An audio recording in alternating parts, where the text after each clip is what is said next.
She called it a strong test. Strike down the ACA, overturn Roe v. Wade. That's the reason that she wouldn't answer our questions. She's already answered those questions for the vetting and screening right-wing groups that have given her the pass. Almost half a century ago, in the building across the street, Justice Blackmun wrote the opinion in Roe v. Wade. I clerked for him shortly after he did it. And we thought then that this issue was solved, that privacy was guaranteed. And yet today we are still fighting the issue that protects women's rights. We owe it to them, we owe it to all Americans to keep up this fight, because we can't go back to the time when abortion was banned, when contraception was criminalized. We need to move forward. We are determined to do it. I've heard from those Americans who have been watching, the Americans that we brought into the hearing room, the Americans who are scared and angry. I've been listening to people across Connecticut who feel fundamental rights may be gone. Our Republican colleagues have pushed this nomination through in a raw exercise of power. They're doing it because they can. They're doing it because you're letting them! They can on November 3rd. We're not done. We're going to continue to fight this nomination. We will have votes ahead, and I hope my colleagues will be held accountable for disregarding the will of the American people. We want their voice heard so that the next president and the next Senate will choose the next justice. I'm now happy to yield to my great colleague from Hawaii, Senator Hollen.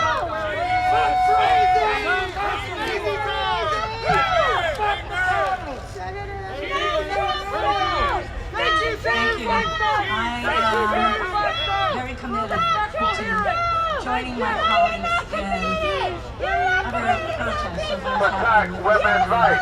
What do you want the senators to do? When we asked Mitch McConnell and women's rights, why are we so screwed up that in the middle of a pandemic we can't work on a COVID bill that actually helps people, and you're pushing through this nominee? It's not normal when that question becomes a rhetorical question. But here we are. So we all know that Amy Barrett presents a clear and present danger to the Affordable Care Act.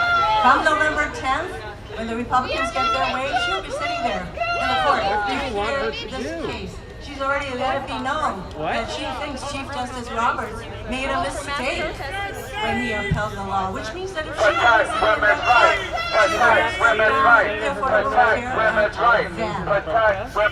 She is a clear and present danger to so many of the rights that Ruth Bader Ginsburg. You know what? It wasn't long ago when we lost her. Have we forgotten all the things that she fought for? Equal rights for women, access to affordable care, LGBTQ rights, all the rights that Ruth Bader Ginsburg fought for, and that she actually listened to the people who would be impacted by the court decisions. So I want to focus on one of these rights. LGBTQ rights. One of my colleagues mentioned the Court of Health. Two Supreme Court justices have already signaled. This is what they do. They signal, why don't we revisit the Board of Health? Because for same-sex marriage, the Supreme justices are leaving it untouched. They're really good. They're protecting women's rights by suppressing a woman getting a job? You're not supposed to be here! I'm talking about fucking pulling my foot. Get the fuck out. Major decisions. They're protecting women's rights by taking away a woman's job. Including the last one. I am. Oh, That's the point. So you combine the fact that Judge Barrett aligns Yeah, job for the Koch brothers. He Works for the Koch brothers. of the Supreme Court. She works for corporate fascism. In line with her mentor, Justice Scalia. Combine that Corporate fascism can go away.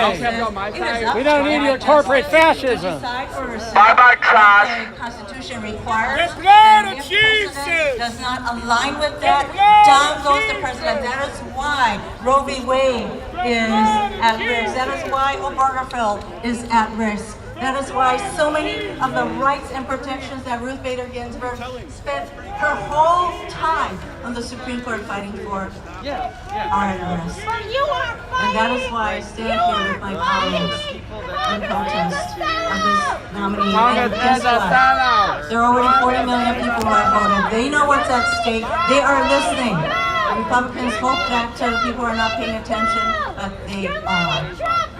And now I want to turn to my good friend, Cory Booker. Yes! Fuck Trump and fuck your administration. Fuck your I stand with my administration. colleagues in a firm commitment to some of the best of American values and tactics. I stand with my colleagues with a commitment to non-cooperation with that which is wrong and boycott of that which is unacceptable. We stand resolute and in lockstep with tens of millions of Americans of all backgrounds, all persuasions, all political parties, in the firm belief that what Senate Republicans are doing right now is wrong. They are violating processes, they are violating rules, they are violating conscience, and they are violating their own words. It is a difficult thing to witness such bitter violence against your own words. But I stand also with my colleagues in this resolute, firm belief that we will continue the We fight. call you the Bishop of Christmas. Even though we stand at a point where, in the midst of a pandemic, we do, most literally, are walking through the valley of the shadow of death. At a time that our country needs the best of us, we have fallen into a rank partisanship that is failing us. Instead of coming together to claim the high ground of action on Put a the mask crisis, on! we Put are a mask descending on! into a Put a low-ground mask on! Put a mask on! Put a mask on! Put a mask on! Put your mask on while you're at it. Put a mask on. You might have to vote it. So today I stand with my I thought you colleagues. gave a shit about one. Yeah, thank you about Wear a mask with Really? Yeah. Because I've walked around here. And lose weight. Lose weight. Why don't you say something to my face, not when I'm turned? Okay, lose weight. Okay? And understanding that in this great nation, America has shown Stop making stuff. I did. Not going. Stop now. Make it right. No, I did not. Oh, you lose weight. You lose weight. You have no argument. That's why you Don't touch me. Don't touch me. I'm not touching you. Why did you tell me dark, to dark kill nights myself? into the days of They can't have a mask on. Why did you tell me to kill myself? This guy told me to kill myself. No, I did not. You touched me. ability I put my mask on. That's all. Keep harassing him and going after him. He's Harassing walking him. away He told from me to him. kill myself. I And then did. he I put took his my hand mask Walking away on. from him. He's walking away from him. And so today I join with my colleagues in a great tradition Thank you. Thank you. and Thank boycott you. of these proceedings. But I also join with them arm in arm like so many of our ancestors I can did, say anything I want. I can say nothing I and want. say There you go. resolutely The hell? the words of those whose sacrifices ensured my very presence here. We say, we shall overcome. Thank you. Yeah, the done finally. Now here we go. Thank you, Bell! Bell! Bell! Bell! Bell! Bell! Jesus doesn't love you because you have no mask on. Bell! Congress is a sellout! Congress is a sellout!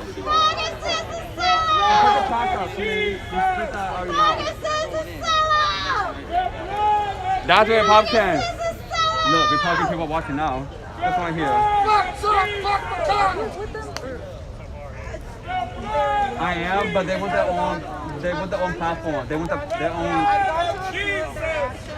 Prefer the Cheese Whiz! We love the Cheese Whiz! God loves Cheese Whiz! Yeah.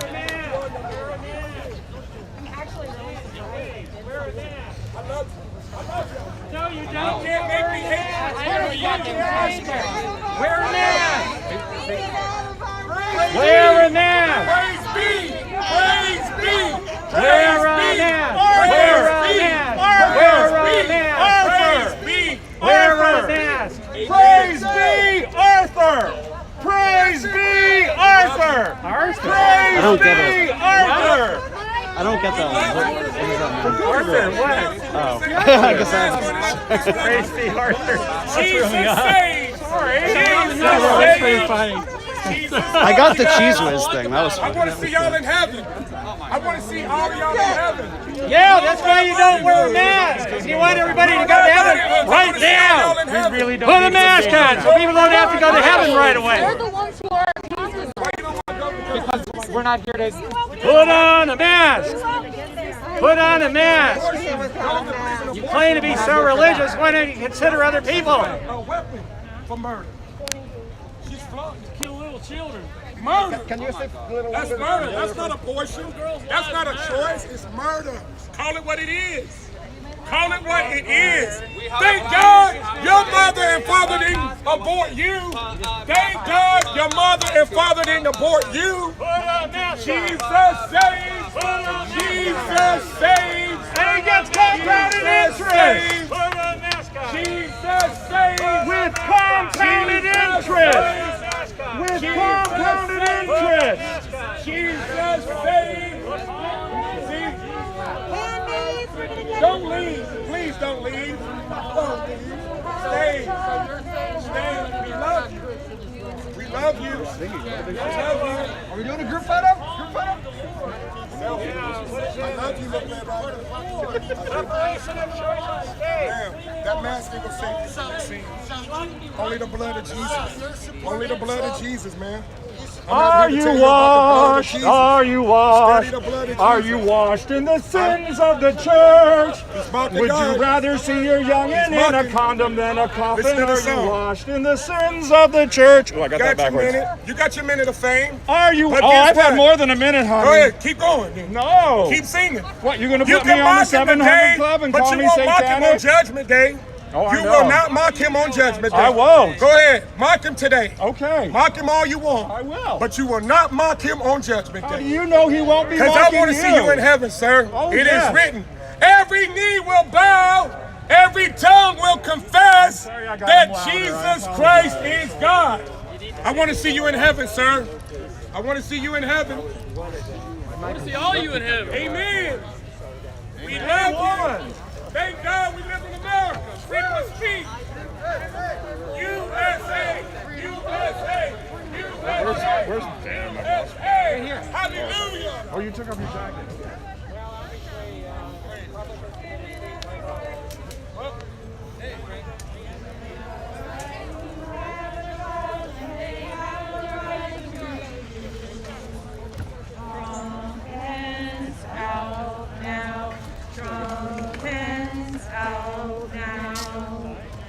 Women have the right to live.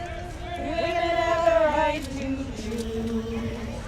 Women have the right to have a child. They have the right to refuse. From pens out now. From pens out now. Women have the right to live. Women have the right to choose.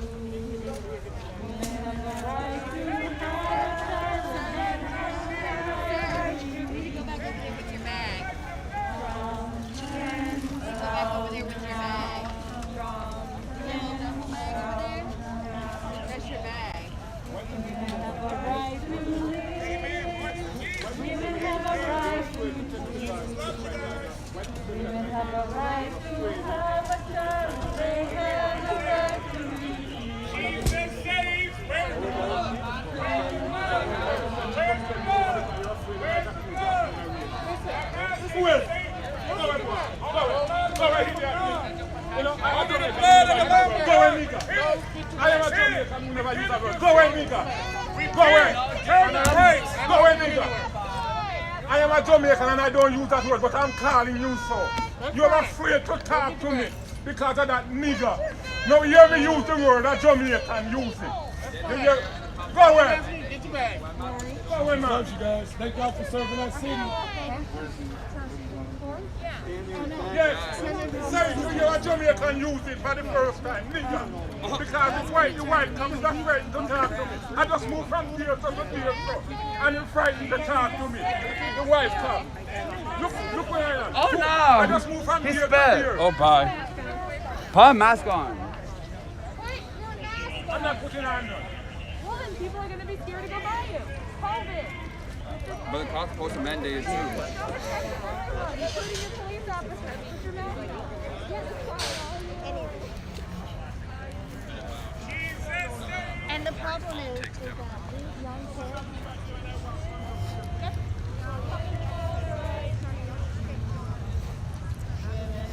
Right to have a child and they have the right to refuse.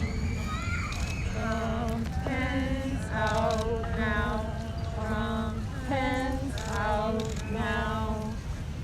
Women have the right to live. Women have the right to choose. Women have the right to have a child. They have the right to refuse. From then out now. Women have the right to live. Women have the right to choose. Women have the right to have a child, and they have the right to refuse. From pens out now. From pens out now.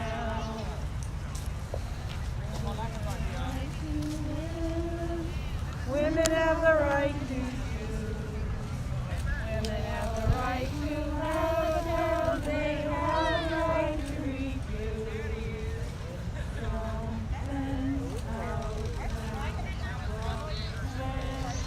out now.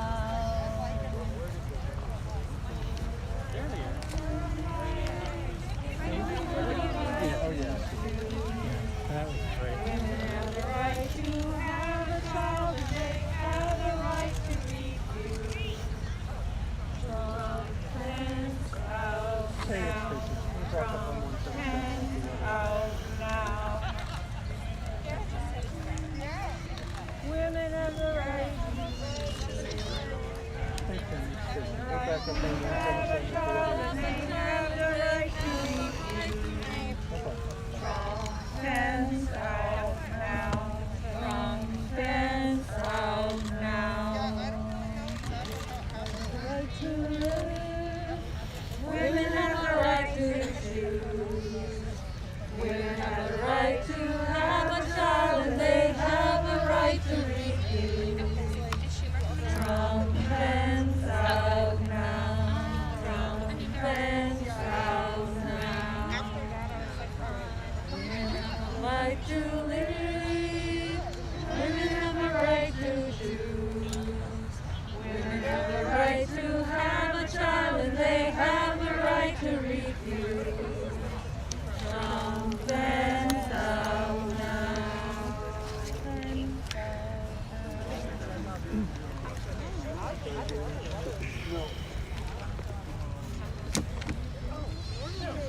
And are we good with it? I used to. I was running.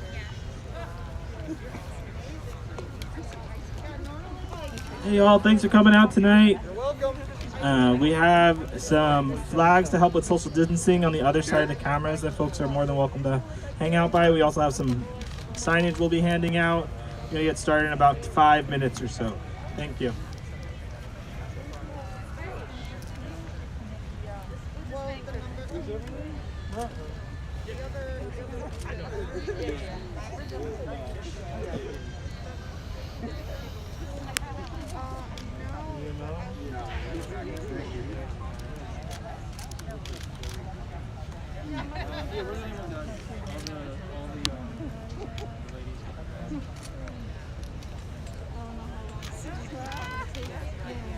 Mic check. Mic check.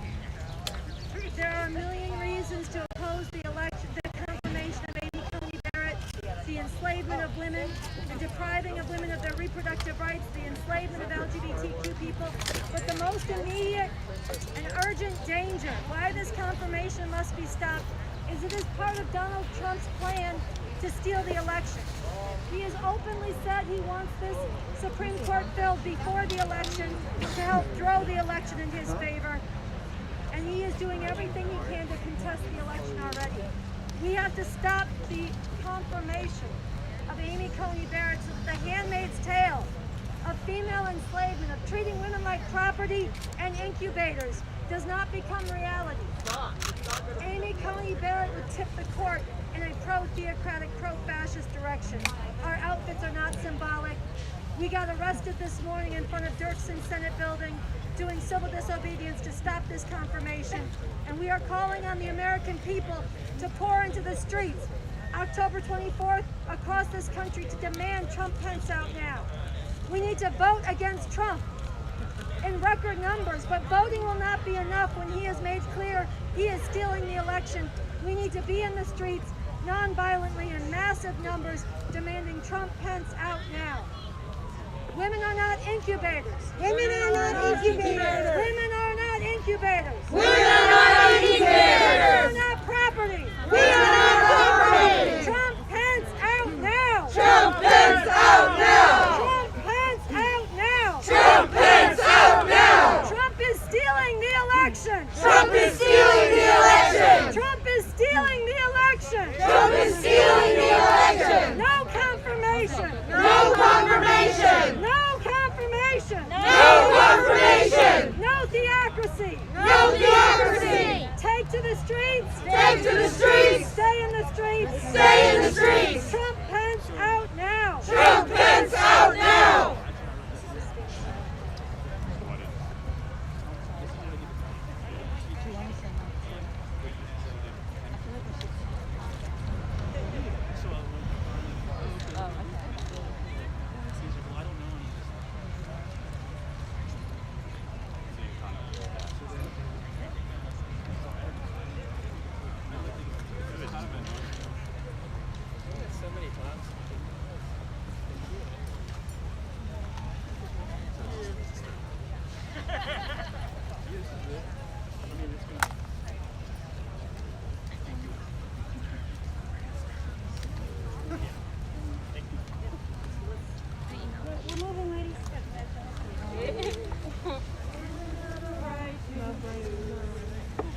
Women have a right to have a child and they have a right to refuse.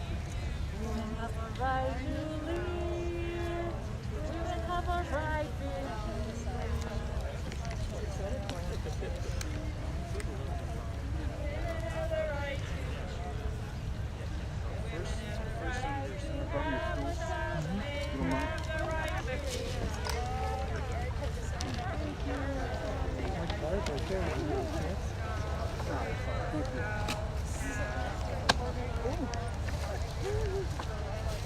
I'm not sure, but I think I just got pinched.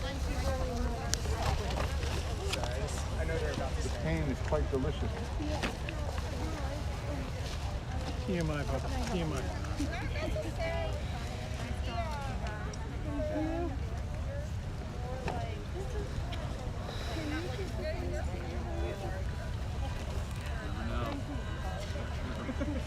Hi y'all, good morning.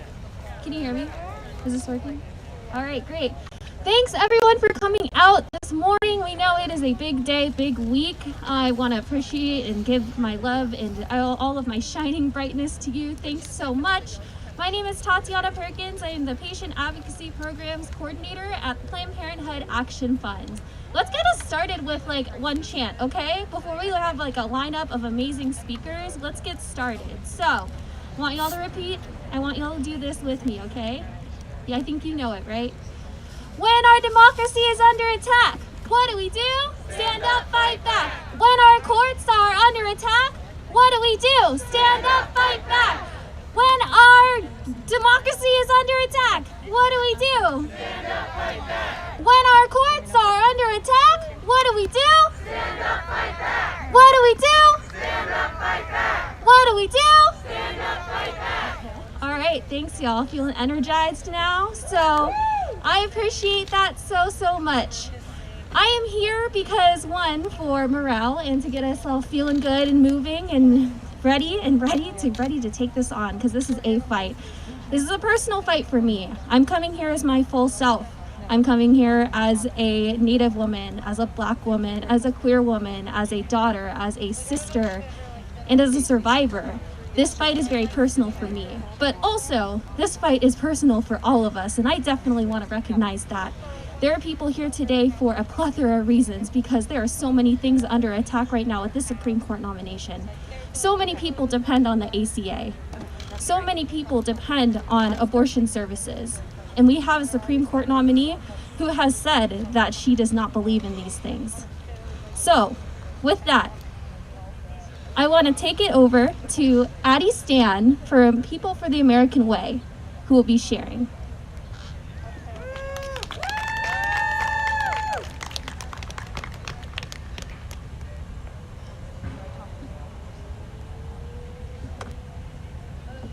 Everything's so complicated.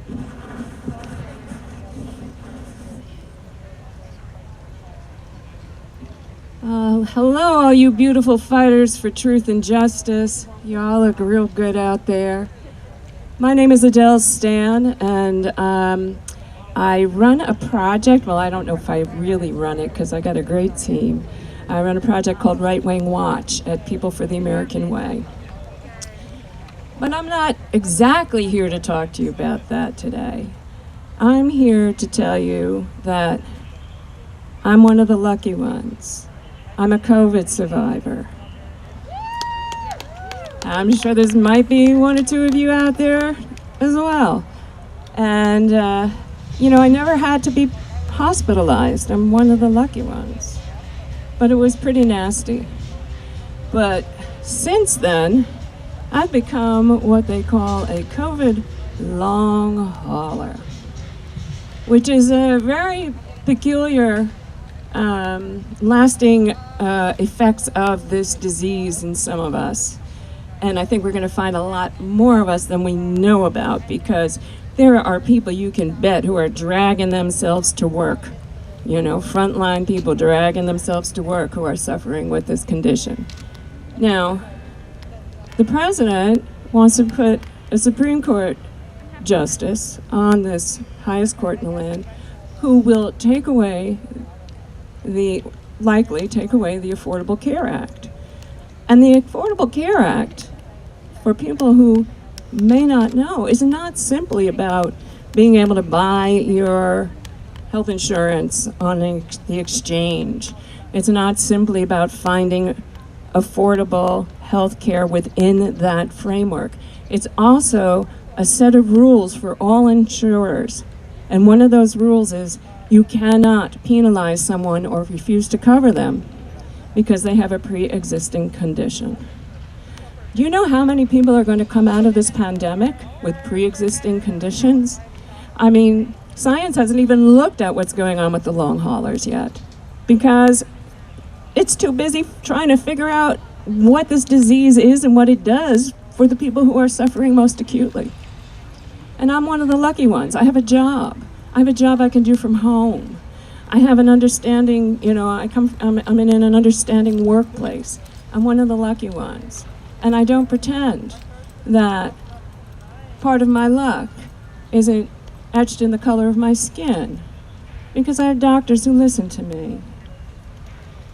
And President Trump's about to put onto the court a justice who told Senator Cory Booker that she had never read. She could not cite one article she had ever read about justice and race. I mean, this is some pretty deep stuff. And for me, it's super duper personal, because I got this disease in the first week of March. In the last week of February, I attended, for my job, a conference called the Conservative Political Action Conference. And it was later revealed that people in attendance there had active COVID. Now, I'll never know for sure if that's where I got it, but you can rest assured that there's a pretty good chance. And what I saw on that stage, I saw the president himself say the virus was under control 3 weeks after he told Bob Woodward that it was deadly and that you could die from breathing it. I saw, who's the economic advisor? Larry Kudlow. Larry Kudlow said, you know, the virus isn't going to do anything bad to our economy, not compared to that socialism those Democrats are selling. You know, if only. I mean, it's just an alternate universe, you know, and on, one after the other of the president's advisors, some of whom are now his former advisors, and came up on the stage and sold this message to us. And I came home, and a week later, bingo. So, all that is to say that, you know, I am one of the lucky ones. I do not mean to be making light of that. I truly am. I don't know how many other people are dealing with what I'm dealing with, which is like, I fell down in my living room the other day because I was dizzy. I'm having cognitive difficulties with reading and writing, which is a little it's a little challenging for an editor and a writer. I'm having, I had a fever for more than 100 days. I'm still here, and I am getting better, but it's slow, and I have support. So this thing has real stakes, real stakes. If we have 220,000 deaths right now, how many more people than that are living this way? And how many of them don't have the support I have? Probably most. So I want to thank you all for coming out today, and being there for all of the multitudes that you really do represent in shining a light on what this nomination means for America and the very contempt it shows for the people of the United States. Thank you. Thank you.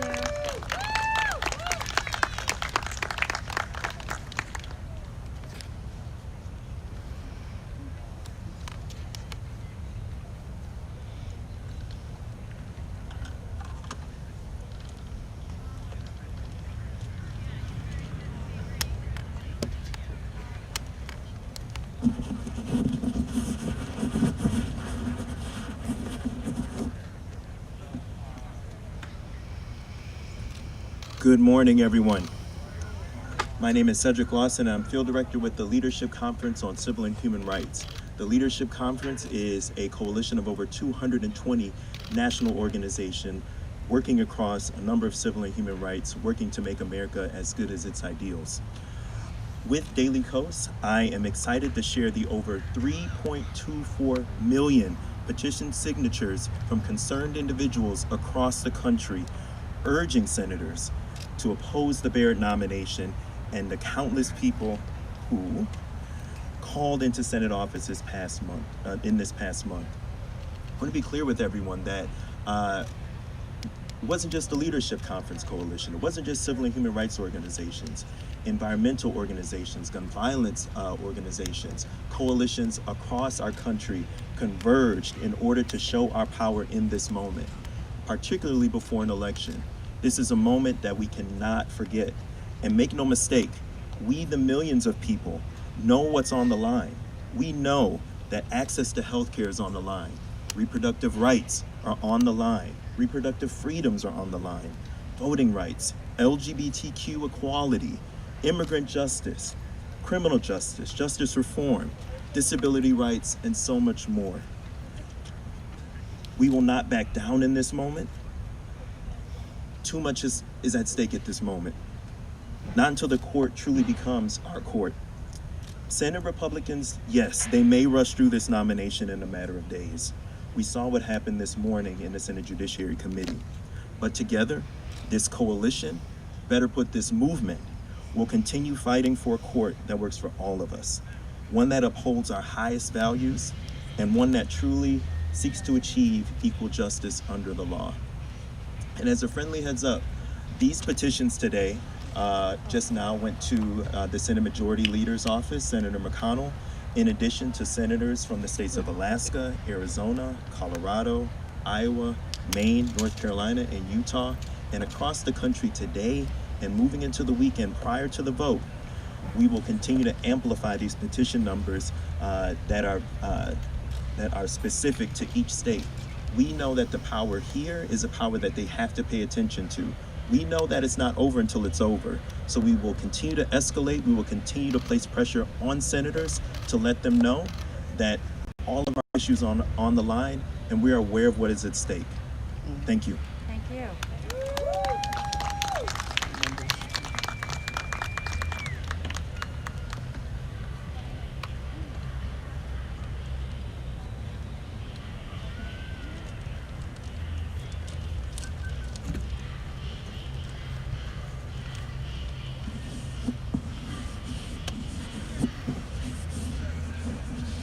This is a COVID-friendly house. All right. The people united will never be divided. The people united will never be divided. The people united will never be divided. The people united will never be divided. The people united will never be divided. Thanks, y'all. Love to keep that energy up. So it is my honor to introduce Senator Blumenthal from Connecticut.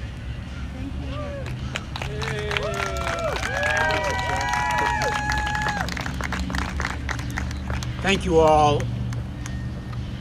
You are here bearing witness. You are here demanding justice. You are here demanding democracy. And let me tell you, what's happening in this building is not democracy. It is not what the American people want. And I am hearing from the people of Connecticut and all around the country how scared, and angry they are. Why don't you just let me finish and then you can talk. We're not helping. Let him finish. I want to say to everyone who is here today, we hear you. You are the real people who will be affected. The Democrats collaborated. The Democrats collaborated. You collaborated with this process. You showed up and legitimized a fundamentally illegitimate process. Donald Trump is stealing the election. He's putting Amy Coney Barrett on there. And people need to come into the streets. We need to be in the streets. The Democrats will not stop a fascist America. It is up to the people to come into the streets. No more waiting.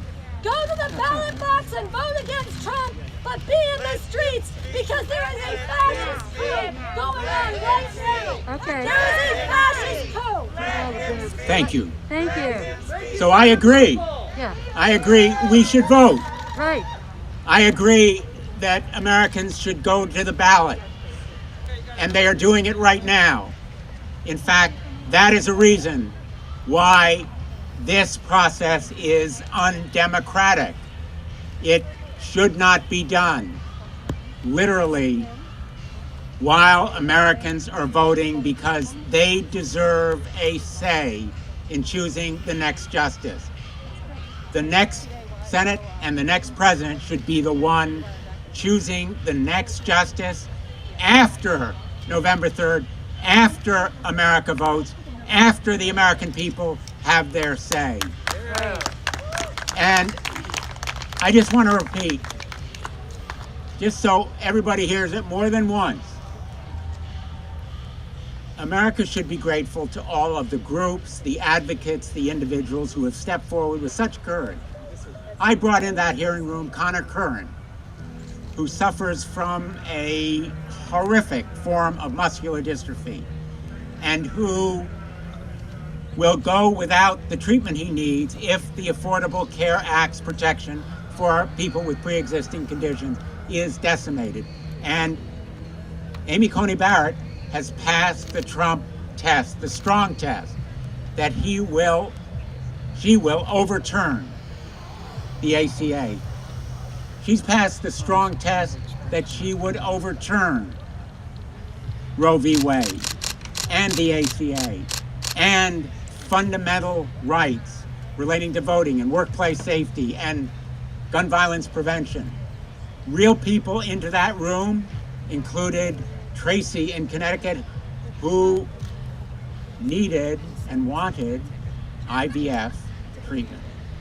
And Amy Coney Barrett has aligned herself with a group that would eliminate women's control over their own bodies and criminalize IVF treatment. She has stated that the legacy of Roe v. Wade is barbaric. She has indicated in her writings that she would deny protection to people with pre-existing conditions. So Connor Kern would be denied, and Tracy would be denied the treatment that she wants. Rights and real lives are at stake. You are not only bearing witness, you are telling America what's really important here, which is real lives. And my Republican colleagues don't want to face that truth. They are exercising a raw power play. They're doing it because they can. They have the votes today. But we need to make sure they don't have the votes when it goes to the floor, if we can, and we need to keep fighting. We are not done yet. We are not done yet. You are helping to save democracy. Thank you, everyone, for being here today.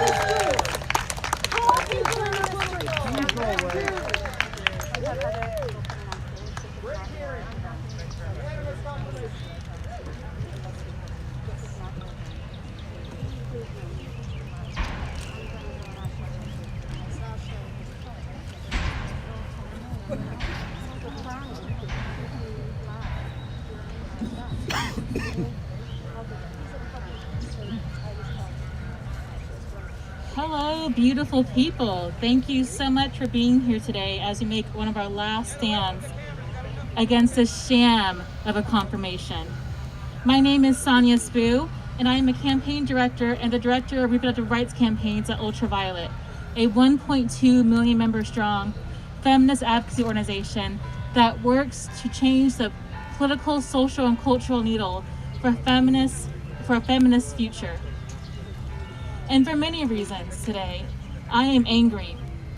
I am angry that this illegitimate, impeached, sadistic, and corrupt president and his cowardly enablers in Congress, like Mitch McConnell and Senators Lindsey Graham, get to further taint the hollow, if complicated, halls of the Supreme Court. I'm gonna take this off, actually, if I can. The conservative project to claw back each and every single civil and human rights gained of the past 50 years is reaching its final crescendo in the confirmation of Judge Barrett, a guaranteed vote against women. Let me be very clear. This isn't us being hysterical. We are not hysterical. They like to accuse us of being hysterical, to gaslight us with their rhetoric. But let us be clear, these are stone cold facts. We don't need to keep asking Barrett questions to know where she stands. We know her record. We know that she finds a woman's or person's ability to decide if or when to become a parent or expand their family to be quote unquote barbaric. We know that she has a limited imagination about how we form our families and is opposed to things like IVF, which is critical to millions having the families they want and are called to. We know she's opposed to students organizing on their campuses to have access to basic health care like birth control. We know she actively steals justice from survivors of sexual assault and abuse. We know that she thinks Justice Roberts erred in his decision to save the ACA and save healthcare for millions of people. We know that she thinks the N-word, isn't that bad and doesn't constitute a hostile work environment. We know that she believes that cops have the right to brutalize our Black and brown bodies and that breathing is a privilege and not a God-given right.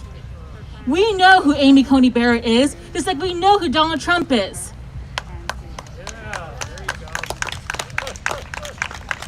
The record is clear, and again, we are not being hysterical. So do not let our so-called elected officials in DC try to gaslight us. We know the truth. And we know we are powerful, which is why we are gathering here and across the country, which is why we are voting in the millions in the weeks before this election. Amy Coney Barrett is a fevered realization of the terrifying dreams of the far-right movement, who instead of embracing progress and justice, sneered and turned their backs on us, making a choice instead to lean into prejudice, to gin up hate and fear, and to stoke hate for their fellow Americans. Honestly, I pity them. I pity their limited imaginations, that they wallow in fear instead of embracing a brighter future for us all. They have worked for 50 years to balance the books of their power on the backs of women, especially Black, brown, and Indigenous women. And they have their closers in Trump and Barrett. But let's be clear, Trump nor Barrett is not the first act. They are the third act in this deeply tragic play. Trump didn't originate racism or misogyny. Those two things are deeply embedded in the very cornerstone of our country since its founding, and affirmed even at times by the Supreme Court. The originalism held so dear by the likes of Barrett and Scalia and all those folks always saw justice as originating, first and foremost, in white power, not in collective justice. Let's not ignore our own history, the history of white women, especially, always being the most persuasive surrogates of white patriarchal power. It has been the might and fight of Black, brown, and Indigenous people and women especially who have ever put this country on the path toward resolving its debt towards its people and paying the note for freedom. The sad thing about the likes of Barrett is that instead of leaning into freedom and liberation with us, she attaches herself to this white male power because the people like her see power not as collective, but as hierarchical, and it doesn't matter who she kicks on her way up. I can't think of a more insulting pick for the seat of Justice Ruth Bader Ginsburg. Because let me make this very clear. We are not asking for a woman justice. We are asking for justice for women. But I'm still filled with hope. No matter what the ultimate vote is here today or on Sunday or Monday, no matter if Barrett ends up on the court, no matter how much they try to usurp our power, the fact of the matter is we are powerful. We will work as they try to deny our rights, to fill the streets, to organize, to mobilize, and to take care of each other because we already do. COVID has ravaged our communities and our government has oftentimes abandoned us, but we've been able to look for our friends, our neighbors, our families to take care of us. We wait for hours in line because they may try to suppress us, but we refuse to let them stop us. There is so much on the line with this nomination and with this election, and I'm so proud of the work that has already happened. And so I stand here one more time as an advocate, as a Black woman, as a campaigner, and as an American, and as an Arizonan, to ask my own senator, Senator Martha McSally, to for once in her pathetic life do the right thing and vote against a sham confirmation. But if she will not, we will remember come November 3rd and vote her out, and everyone who has taken part in this ridiculous sham of a confirmation and try to usurp our right to democratic governments. So thank you for the past 4 years of work. Thank you for the past work this election season. Thank you for your work on the SCOTUS fight. Thank you for the years and generations of work we are leaning into and learning from as we continue to fight for equality and justice. Thank you so much, and God bless.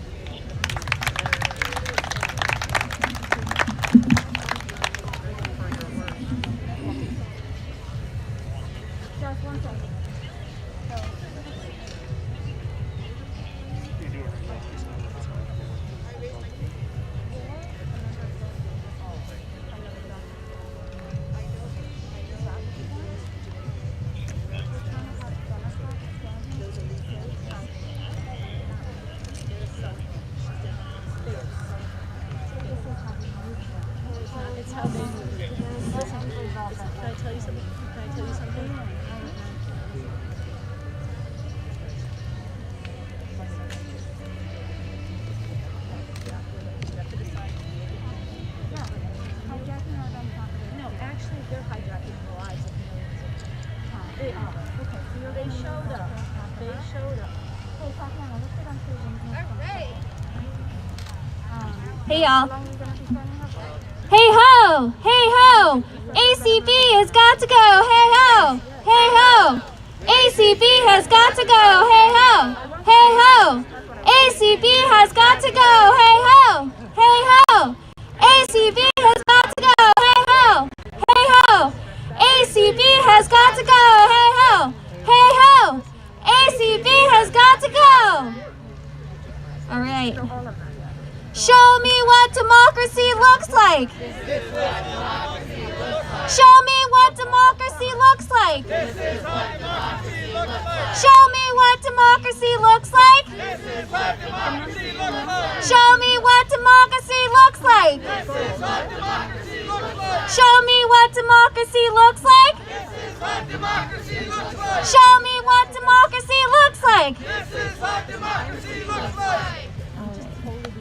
The people united will never be divided. The people united will never be divided. The people united will never be divided. The people united will never be divided. The people united will never be divided. The people united will never be divided.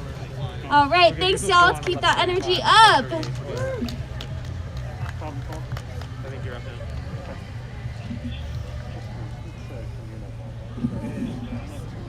Good morning. My name is Jessica Morales-Ricetto. I'm the Civic Engagement Director at the National Domestic Workers Alliance. And I bring with me the greetings and also hope of the 2.5 million domestic workers, the women who clean our houses, the women who make our food, the women who take care of our children, the women who take care of our elders. And in moments like these, when I'm angry, when I'm not sure, and when I know that I need to dig even deeper, I think of those women. And even though I'm on this stage, they're really on this stage. These are people who are the most vulnerable and most marginalized in our society, and every single day they provide care. The care that keeps our economy going, the care that helps raise our children, the care that keeps our elders safe. And in this moment, I'm thinking about all of these women, and I'm thinking about the ways in which they care for our families. And I'm thinking about the ways in which Amy Coney Barrett cares only for an ideology that is on its last gasp of air. In these moments, I wonder if I have it in me to keep going for 12 more days or 12 more years or 20 more years. And I do, because I believe, even in darkness, even in one of the worst times in our country's history, that there are extraordinary people. That there are people who are standing up every single day. That there are people who are coming out in a pandemic to participate in our democracy. And despite the fact that the Supreme Court has never been less of an example of our democracy than it is today, I know that we will win. I believe that we will win, and it probably won't happen today, and it may not happen next year, but I believe so deeply that it will happen in November, it will happen in December, it will happen the year after that, it will happen in 20 years, because we are winning. Our ideas, our people, our leaders, and more than anything, the millions of people who have voted and the millions of people who will vote. And more than that, the millions of people who will wake up every single day to make our democracy better, to make it actually be what we want, and to ensure that in this lifetime and in the next lifetime, our country lives up to its values, are what I'm thinking about today. So no matter what happens on the Supreme Court, no matter what title we have to address Amy Coney Barrett by, I believe deeply that she is not what matters. We are what matters, and our vision for the country is what matters. Thank you.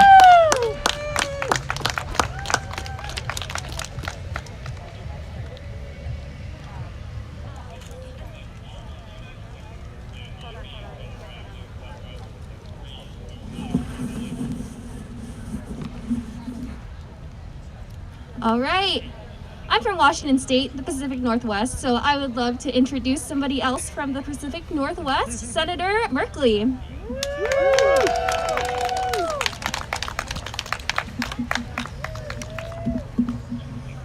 Okay, I need you all to help me out a little bit here. Do we want government buying for the powerful or buying for the people? The people! For the powerful or the people? The people! The powerful or the people? The people! Okay, good, I'm in the right place. But at this moment, this is the question that confronts our country. Because what we have in the process going on in the building behind us, in the Senate, is all about destroying the vision, the we the people vision of our Constitution. Now, I happen to really like the we the people vision of our Constitution. Do you like it? Yes. Do we like the Senate Republicans deciding to roll right over the top of it and corrupt the court for the powerful? No! Hell no. So that's why we're out here talking today.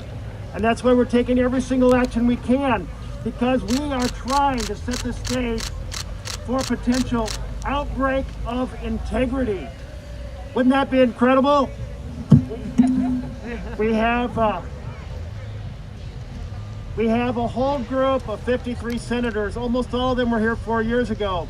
And they said this, they said, we believe that we should listen to the people of the United States during an election year before there's a debate or a vote on a nominee. Remember that? They said it was an issue of deep principle. They said that they would stand by that principle in any given year. Well, what are they doing today? They're violating that principle straight out. They're saying, we don't want to listen to the people. We want to, in fact, hold the vote before the election so that the people cannot have an impact on our country and the preservation of the vision of equal justice under law. Now, if we look at the Supreme Court right behind us, and you look over the portal, you'll see those words carved in there, equal justice under law. How about that we actually fight day and night for equal justice under law? Are you ready to fight? Yes! So that fight's going to continue because maybe, just maybe, with thousands of Americans calling their Republican legislators, their Republican senators, maybe a few of them will say, you know what? I'm going to stand by the principle that I laid out 4 years ago, and I'm not going to vote to move this nomination forward. And we're going to wait and see what the people say on November 3rd. Are we willing to fight for that? Yes! So I want to tell you what. I'm hoping that outbreak of integrity happens, but we know that right now we need kind of a lightning strike moment on some group of senators for it to occur. So that's why I'm wearing this, a mask that says, what? Vote! Vote. Because if the court is corrupted, it makes the November 3rd election all that much more important. It means that we need a House and a Senate and an Oval Office dedicated to the vision of equal justice under the law. It means we need a House and a Senate and Oval Office dedicated to the vision of government of, by, and for the people. Yes? So, think about this like a ball game. First base is that group of majority, the grassroots America, taking over, everybody voting. We win that vision on November 3rd, but that's just like first base. Second base, we have to unrig the Senate. Priorities by the Republicans take 51 votes. Priorities for the people that Democrats put forward take 60 votes. They're subject to the McConnell veto. Should we strike down the McConnell veto? Yes. Be ready to fight for that. Yes. Because if we do that, we can then pass the For the People Act. It takes on gerrymandering, voter suppression, and dark money. We can end the corruption of future elections by passing the For the People Act. Let's fight for that. And then between January and July, let's pass massive reforms on health care, on housing, on education, on living wage jobs, on infrastructure, on the DREAM Act, on the Equality Act, so our LGBT community no longer has doors slammed in their face across America, full opportunity for all. and let's take on climate chaos. And then with those future elections that are unrigged, let's retake and restore a court system in America that fights for the vision of our Constitution instead of riding over the top of it. Thank you for being here in the fight. We have to mobilize, we have to fight in such a determined fashion because we are on the brink of unending government by and for the powerful. We have a chance to turn that around. We have to do that. We have to do it this November 3rd. Thank you and God bless you.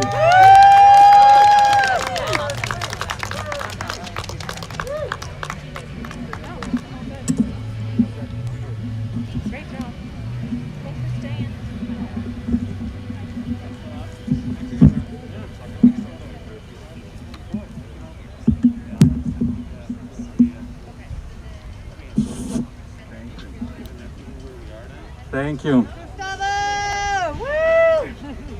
Buenas tardes. I can hear you. Buenas tardes. Good afternoon. My name is Gustavo Torres, and I am the Executive Director of CASA, and today I'm representing CPD. Look at this.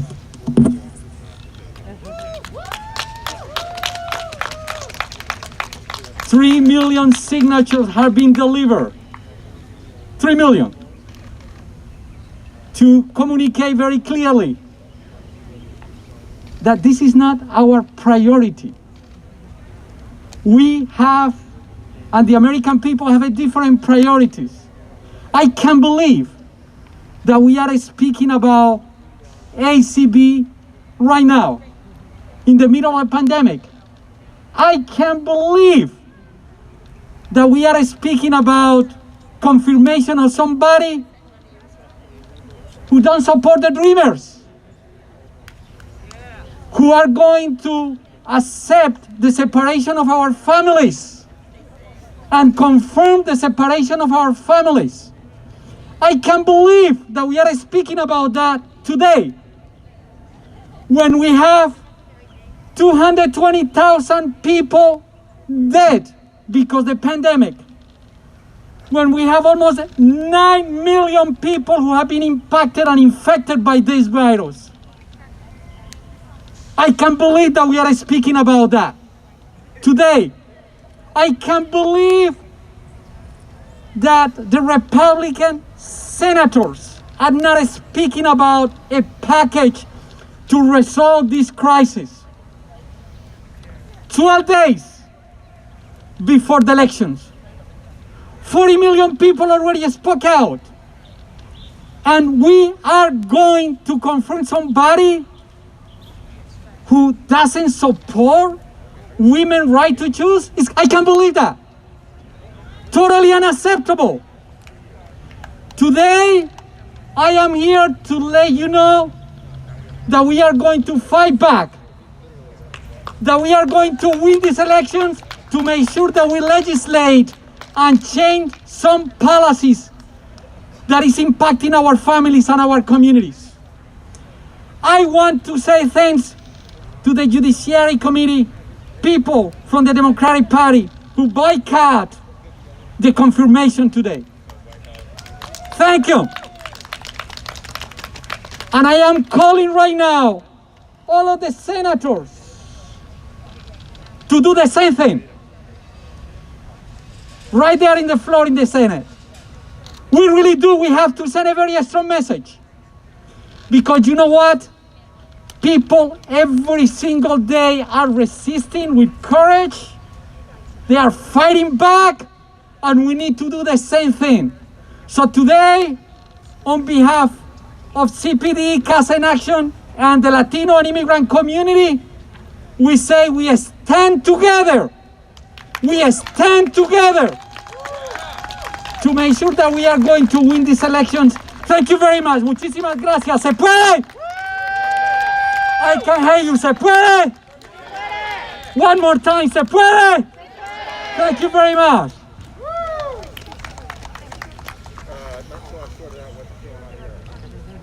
Oh, Senator Whitehouse, where are you? Please join us. One of the extraordinary champions also. He's going to speak about that and why they make a decision that we make. Senator, thank you so much. Give me your 5. There you go. So thank you all for being here, both those who are here on the Capitol lawn and those who are watching us over the internet. One of the nice things about small COVID-sized rallies is that we have a chance to talk to each other like people and discuss what's going on. And what I would like to say is that it is very abnormal and very wrong when for three straight nominations now, big special interests have been able to buy anonymously a seat at the table where Supreme Court justices are selected. It happened to be the Federalist Society. I don't care if it's the Girl Scouts. When the president says, I'm handing over my selection process to a private organization, and that organization then takes huge anonymous donations, that is a bad thing. And when $15 million, $17 million checks are written by anonymous donors to support the political campaign for those nominees, that is a bad thing. And when Republicans, who are very likely the beneficiaries of political donations from those same big special interests, are breaking every rule, every norm, every practice, including ones they set up themselves in the Senate to push those nominees through, that is a sign that something has gone very, very wrong. It isn't just Judge Barrett. Each of these problems has been the case in the last 3 nominees.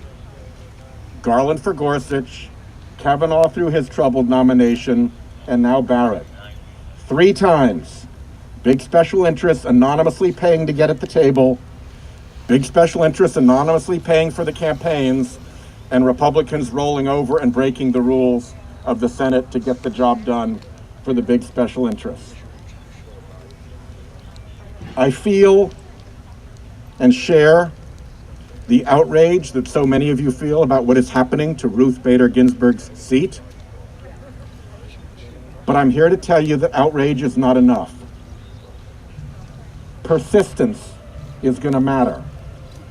Investigation is going to matter. Getting to the bottom of what actually has been taking place here is going to matter. So please bear with us, support us as we do the work of finding out what went wrong, who is behind it, and what it means for our court and for our future. Thank you very, very much.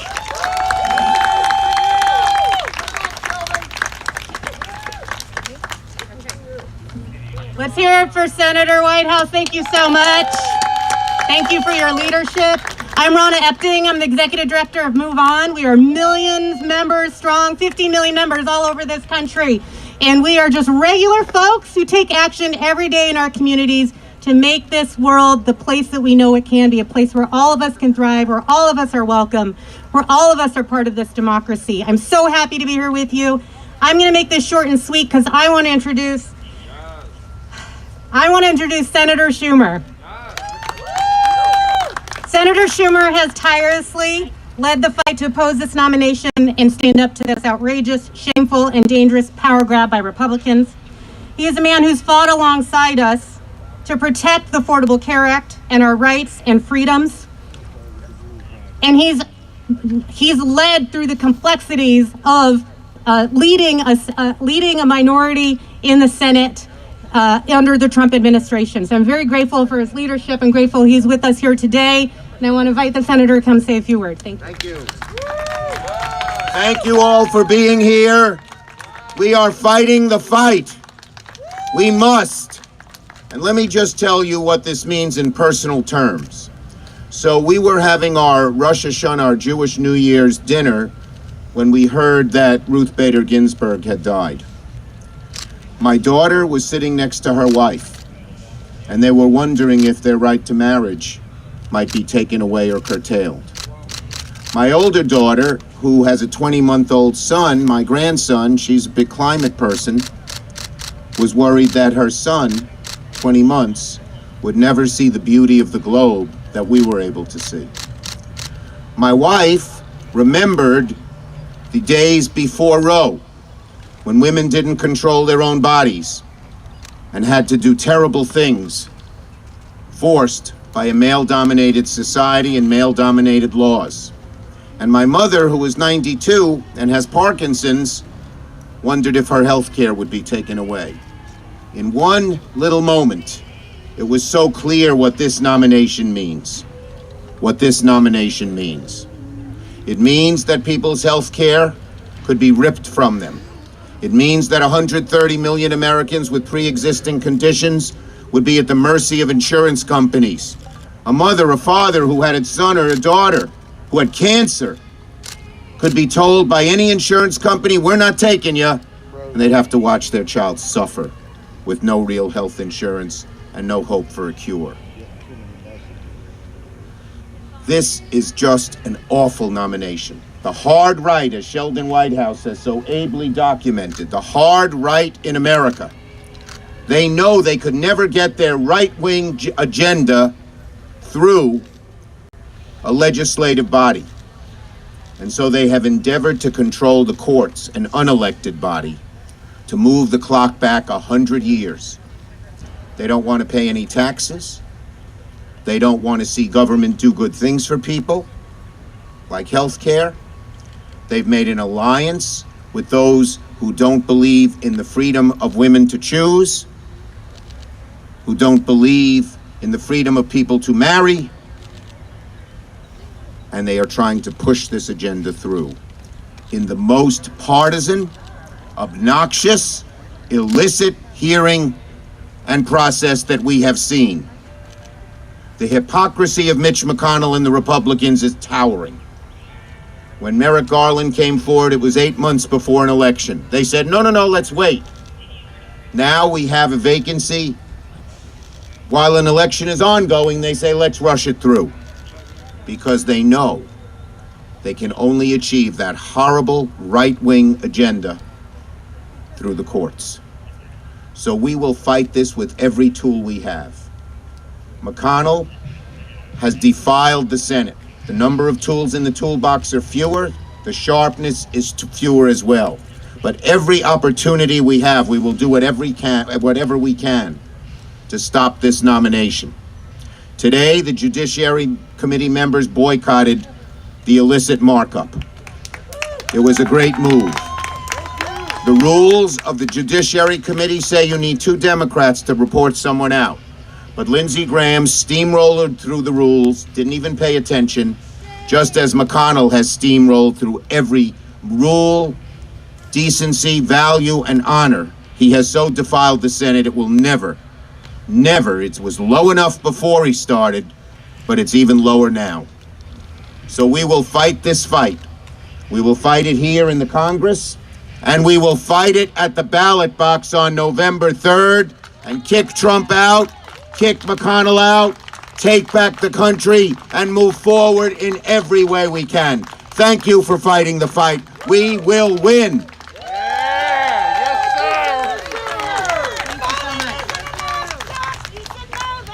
Thank you, Senator Schumer. Thank you for everyone that's joined us this afternoon. I have the honor of introducing our next senator from my home state of Maryland, Senator Van Hollen, who will be with us here to say a few words about the fight in the Senate that he's been leading.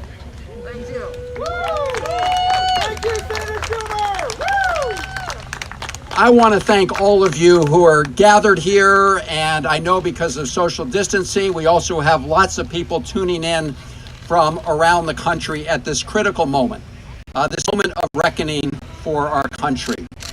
As we gather here, we are mourning the death of over 220,000 of our fellow Americans, the highest death toll from COVID-19 in the entire world.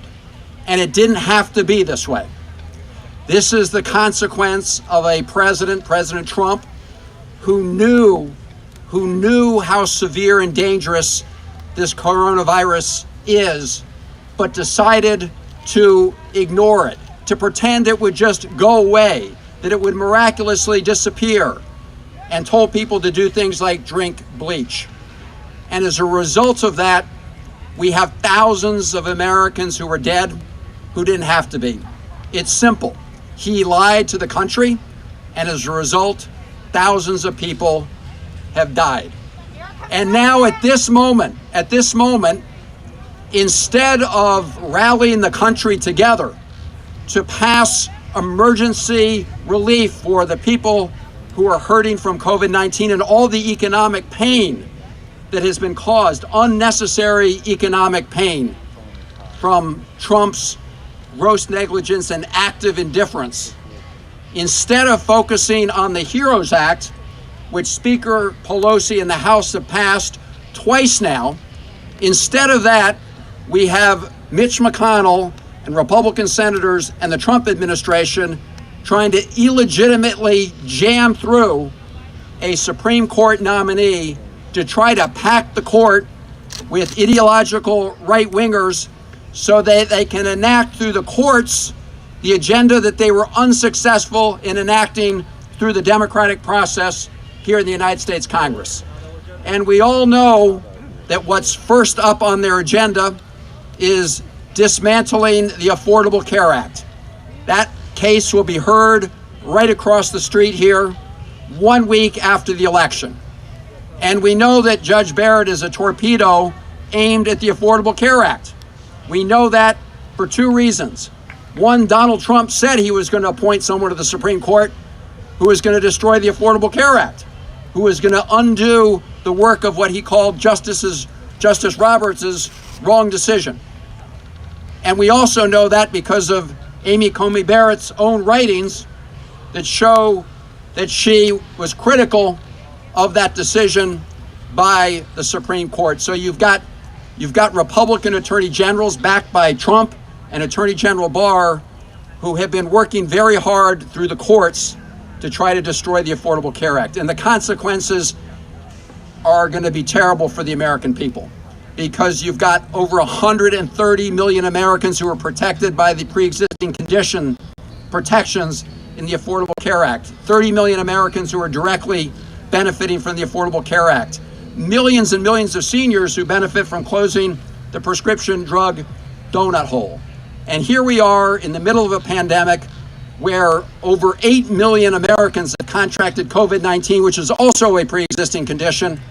And instead of focusing on relief, you have Mitch McConnell and Donald Trump focusing on destroying the Affordable Care Act and those protections.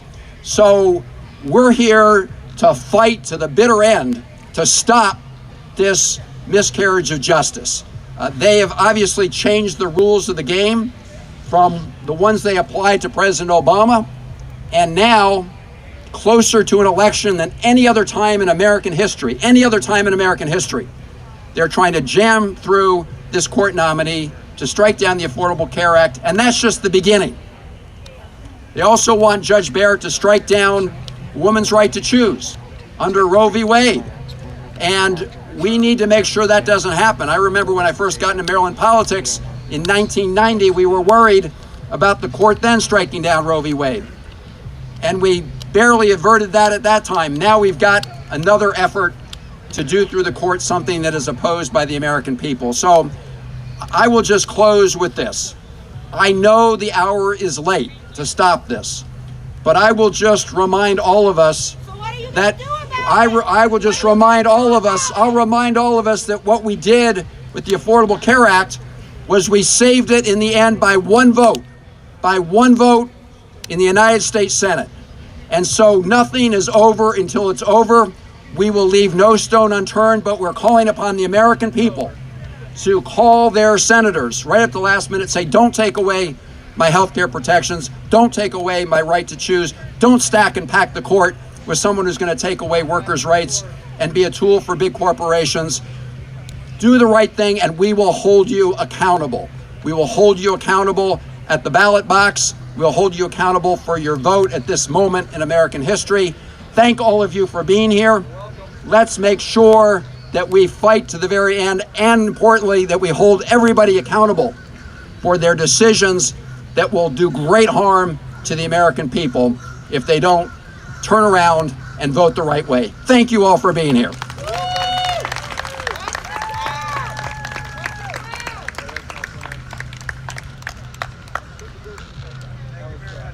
Thank you so much, Senator Van Hollen. We really appreciate that, y'all. We have people that are fighting for us on the inside, and we know that these issues are impactful for all of us, right? 220,000 people.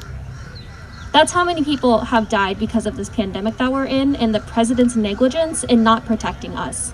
8 million people. That's how many people this virus has affected in this country due to these people, due to our president not protecting us, right? So we need people in there fighting for us. We need to have COVID relief, but instead we have a rushed nomination that will ensure that our rights are being taken away. But we need to hear from the people that this will affect, right? So it is my absolute honor to introduce to you the people, right? So Brittany House is our patient advocate from Planned Parenthood Action Funds, and I am so glad to introduce her to talk to you about her story.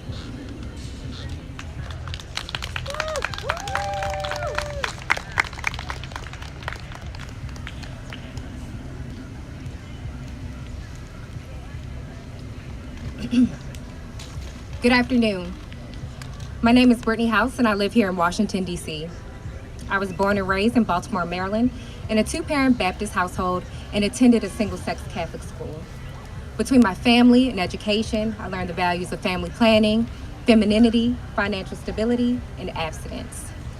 Due to my upbringing and education, I always knew what I would do if I had an unwanted pregnancy. When I found out I was 2.5 months pregnant in 2012, I made the decision to have an abortion. 3.5 months prior, I had just graduated from Howard University, started working for a government agency, moved into an apartment with 3 roommates, and I was with a partner with whom I didn't see a loving future. I went to Planned Parenthood at 16th Street. That day, I left Planned Parenthood with a prescription for antibiotics to complete my medicinal abortion, a prescription for NuvaRing birth control, and sound medical school advice. I also left Planned Parenthood that day with my choice respected. Because I was in DC, I wasn't forced by state or local government to wait 24, 48, or 72 hours to make a decision I had already known. I didn't have to undergo a medical unnecessary ultrasound, and I didn't have to drive hours, miles, or states away to receive the care that I needed.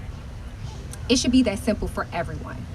Safe legal access to abortion is a right, no matter who you are, where you live, or how much money you make. I made the best decision for me.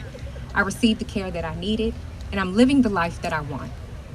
Today, I stand before you as a master's in public health candidate, a future doctor, and I'm in a loving relationship with a partner with whom I see a future. Again, I wouldn't have any of those things if it weren't for safe legal access to abortion. I am so grateful for Supreme Court Justice Ruth Bader in ensuring that women like me could access abortion safely and legally. I want to extend my deepest condolences to her family, and I also want to thank her for holding on for us. However, access to sexual and reproductive health is holding on by a string. We should not have to depend on one woman to hold access to this care on her back. I am fed up and I am tired. I am fed up because Republicans are constantly contradicting themselves. They delayed Merrick Garland's nomination for over a year due to an upcoming election, and now, less than 2 weeks before another presidential election, they are rushing to fill Justice Ginsburg's vacancy. I am tired because yet again, my access to health care is being politicized. During a pandemic, I have to worry about contracting COVID-19, being Black, and now being a woman. My intersections should not and will not be marginalized, infringed upon, or up for debate. And being a Black woman, to me, is not up for debate. With the outcome of Breonna Taylor's case and throughout history, we have seen that the Black woman is the most disrespected in the world. We cannot gamble our lives because of a Supreme Court nomination being rushed through. My livelihood and my autonomy should not and does not depend on the white men in the Oval Office or the Senate rushing to push this confirmation through. This is why we must urge our senators and let them know that we will not stand for this. They must wait to push this confirmation through until after Inauguration Day in January. Right now, it is time to get information. We must let our voices be heard and call our senators and let them know we will not stand for this. Let's mobilize. Thank you.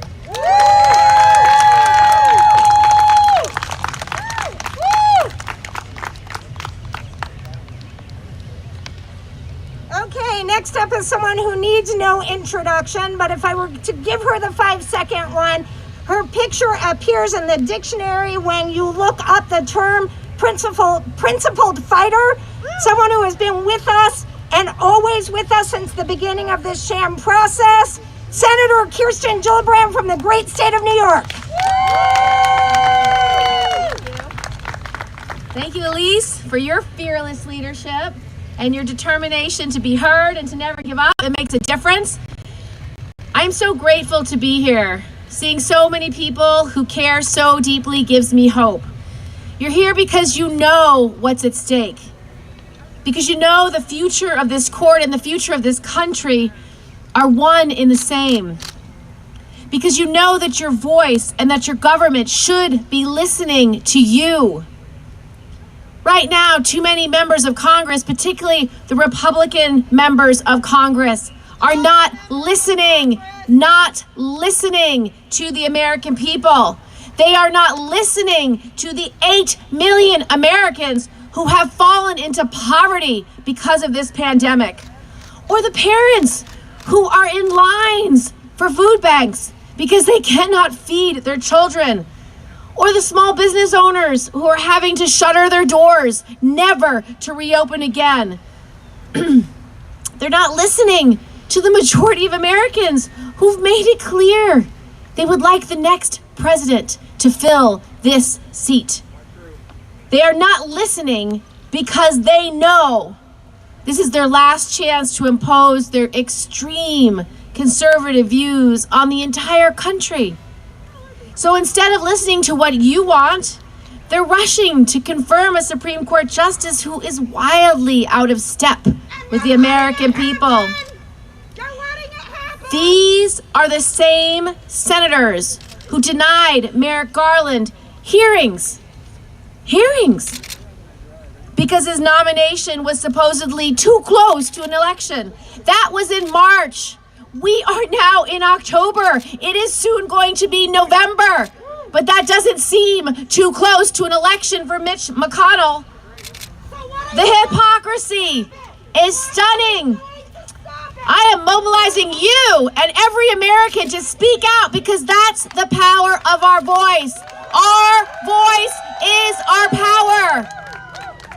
Our voice is our power, and we know why they're rushing, because they know this election is looming and they will lose their majority in the Senate and they will lose their ability to impose their will on the entire American people. They want to seat Judge Barrett now so that she can rule on a case in November that will take away access for 129 million Americans who do not have access to health care if they take away the Affordable Care Act.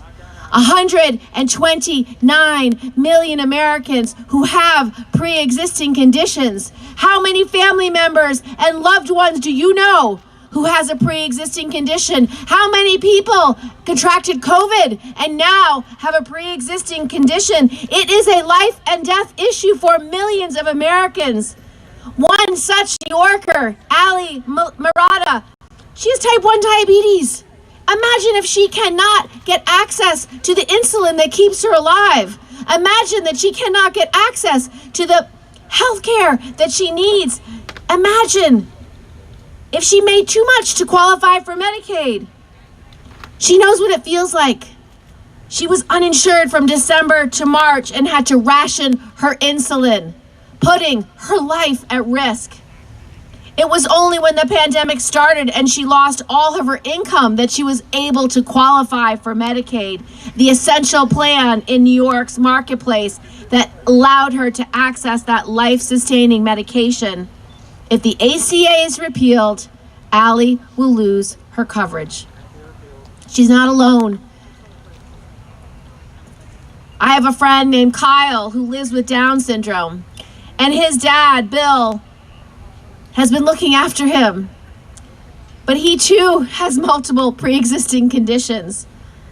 Bill works part-time to help Kyle, who needs 24/7 care. They're worried about the cuts to Medicaid, which could affect Kyle's entire life. Right now, he has job coaching, so he can actually go and work in a pizza parlor and not only earn a wage, but bring joy to all his coworkers who love seeing Kyle at work. If we repeal the ACA because of Judge Barrett, then that would not be available to Kyle. Rushing to seat this nominee means rushing to put Allie's life and Kyle's life and millions of Americans' lives in danger, and it furthers their extreme conservative agenda. And it is extreme. Their agenda is to seat a nominee who, quote, called Roe v. Wade barbaric, when nearly 8 in 10 Americans believe that it is a fundamental human and civil right for women to make decisions about their bodies, to decide when they're having children, how many children they're having, under what circumstances they are having children. And that requires access to abortion services for those who need it. A nominee who referred to sexual orientation as a preference. And a nominee who is using today outdated but truly harmful when 2 in 3 Americans believe in marriage equality. A nominee who refused to admit climate change is settled science and not a controversial issue, when 99% of all scientists and 81% of Americans agree that humans are drivers of global warming. Where is the common sense? The American people believe in access to reproductive care, in equal rights for our LGBT community, and we believe in science. And those that believe that this seat should be filled by a justice who doesn't share those views, it is unconscionable. The next justice should be appointed by the next president and confirmed by the next Senate. This is the wrong judge for this seat, and it's the wrong process for a lifetime appointment. It's hypocritical, dangerous, and it is not what the American people want. Your rights hang in the balance. Your voices should not be silenced. I will not participate in this rushed sham. I will not support confirming this judge who is so clearly unfit for the Supreme Court.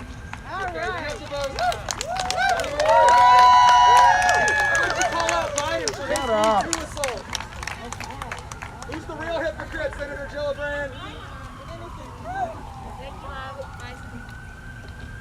Have a nice day.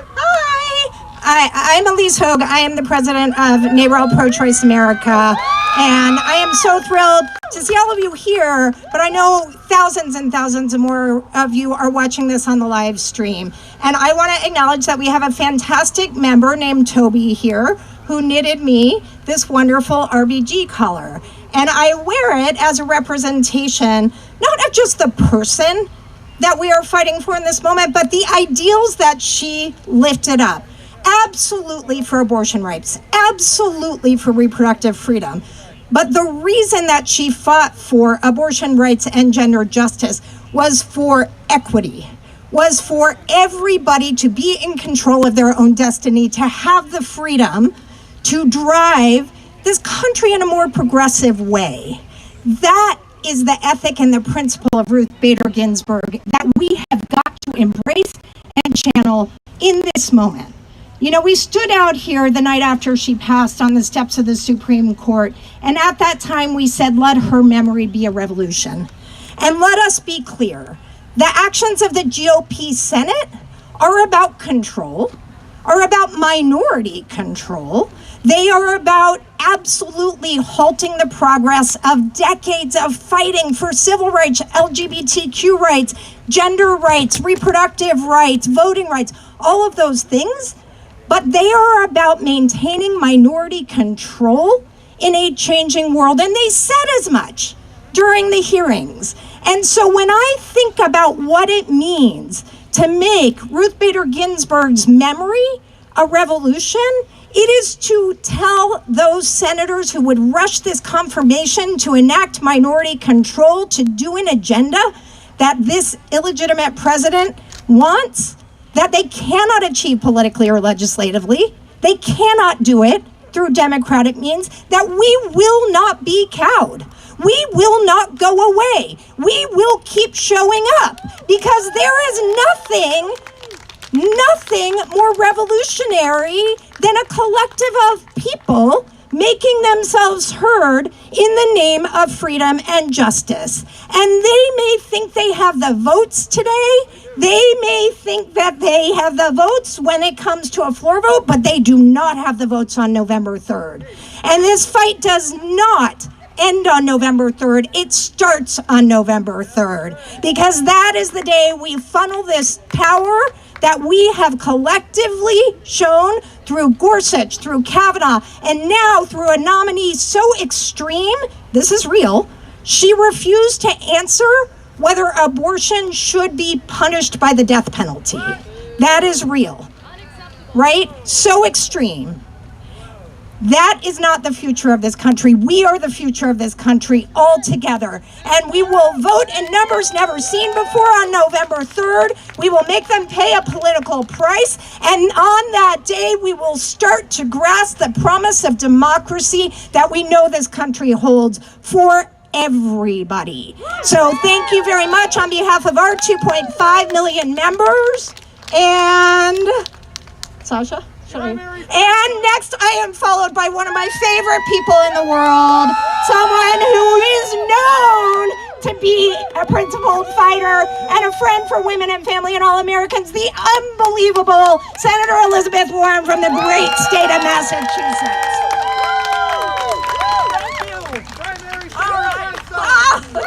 You bet. So thank you, Elise. Thank all of you for being here today. Mitch McConnell and Lindsey Graham have moved a Supreme Court nominee forward. And to do that, they had to break their own rules. You know, that's what it shows us. Republican senators are cheaters. Yeah. They make up rules, and then when it suits them, they break the same rules. Now, why break the rules to get here? Why is stealing this seat so important? Because Donald Trump and Republican senators are trying to impose an extreme right-wing agenda on the American people, an agenda that does not reflect the majority of the people in this country. Mitch McConnell may have the votes to steal this seat. He may have enough Republican senators who are willing to cheat.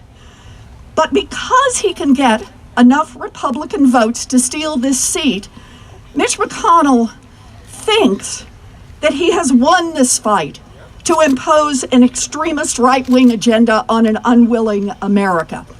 Mitch McConnell is wrong. We will fight on. We will fight on. We will fight on. We will fight now. We will fight on Election Day. And we will fight in Congress when the new Congress comes in. We will fight because we know what is at stake.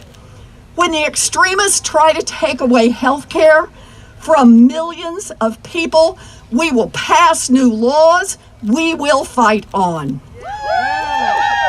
When the extremists try to take away Roe versus Wade, we will pass new laws. We will fight on.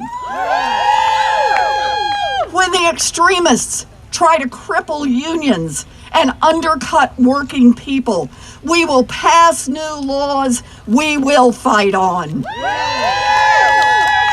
When extremists place corporate profits over the survival of our planet, we will pass new laws we will fight on. When the extremists try to take away protection for our dreamers and their families, we will pass new laws we will fight on. And when the extremists try to ignore the impact of systemic racism and voter suppression, we will pass new laws we will fight on. Mitch McConnell and every Republican senator should hear us loud and clear. The American people do not want an extremist takeover of our government. All across this nation, between now and November 3rd, we will vote and we will hold these Republicans accountable. All across this nation, we will fight on. It is an honor to be in this fight with you.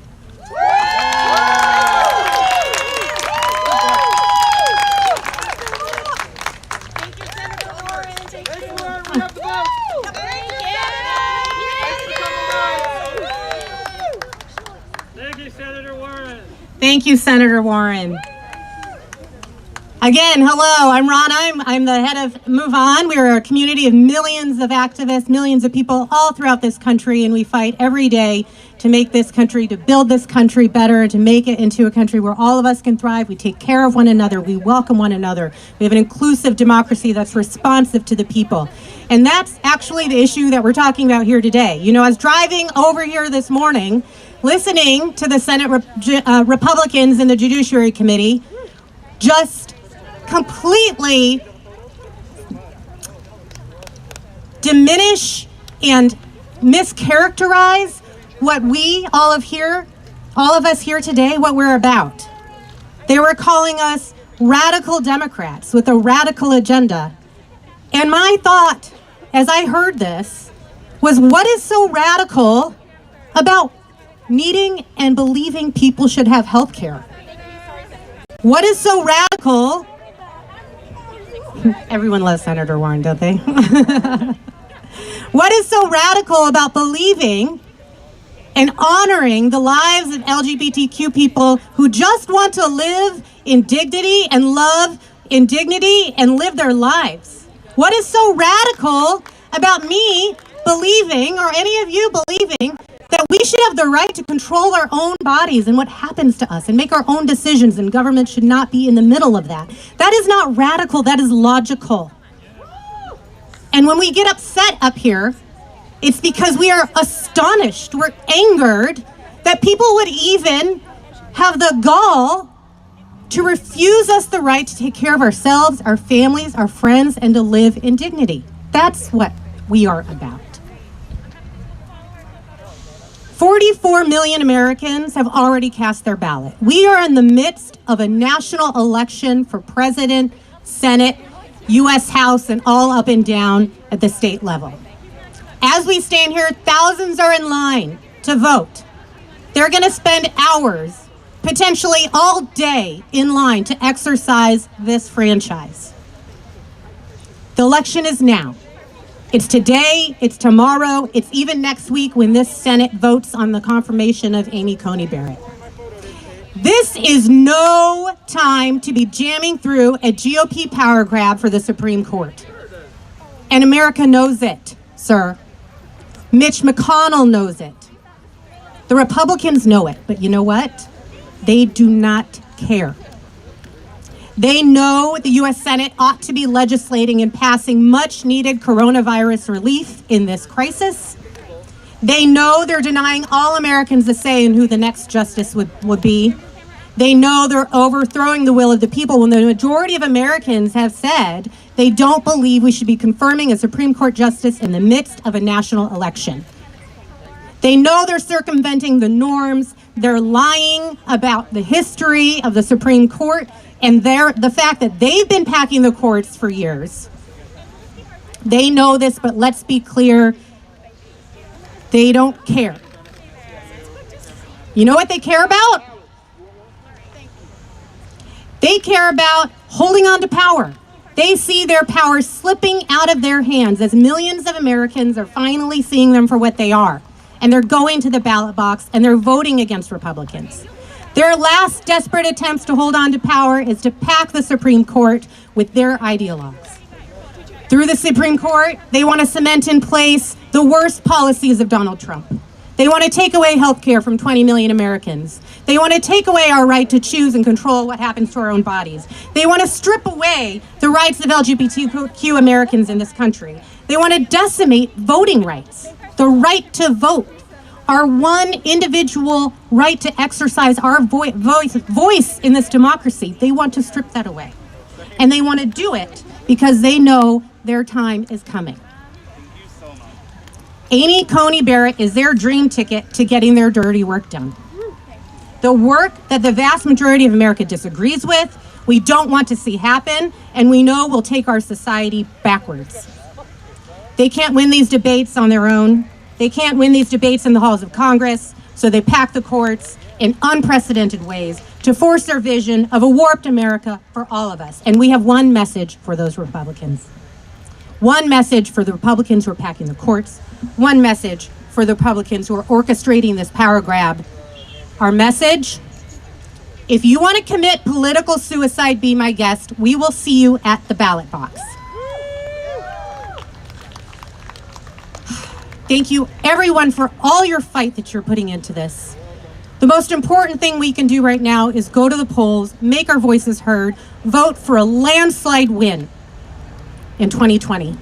And with that, I want to introduce one of my favorite senators in the U.S. Senate, a man who has fought for everyday people since the beginning of his career with all of his heart and soul, and represents all of us with such integrity and grace. I'm so honored to introduce Senator Bernie Sanders.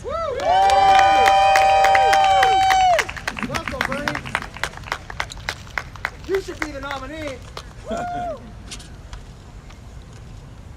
Well, thank you all very much for exposing the illegitimacy of the entire process designed to ram Judge Barrett through as the next Supreme Court Justice. Thank you all very much on behalf of many millions of Americans. Now, I don't have to tell you that it is wrong to push a nominee through in the last weeks and months of a president's term. I don't have to tell you that, because the chairman of the Judiciary Committee, Lindsey Graham, good Republican, has already told you that. As Lindsey Graham said in opposing President Obama's nominee, Merrick Garland, in 2016, quote, "I want you to use my words against me. If there is a Republican president in 2016 and a vacancy occurs in the last year of the first term, you can say Lindsey Graham said, quote, let the next president, whoever it might be, make that decision." Well, you know what? I don't often agree with Lindsey Graham, but on this one, he's right. So I say, let the next president, and I have great confidence that that next president will not be Donald Trump. Let that next president, whoever it might be, and I suspect it'll be Joe Biden, make that nomination.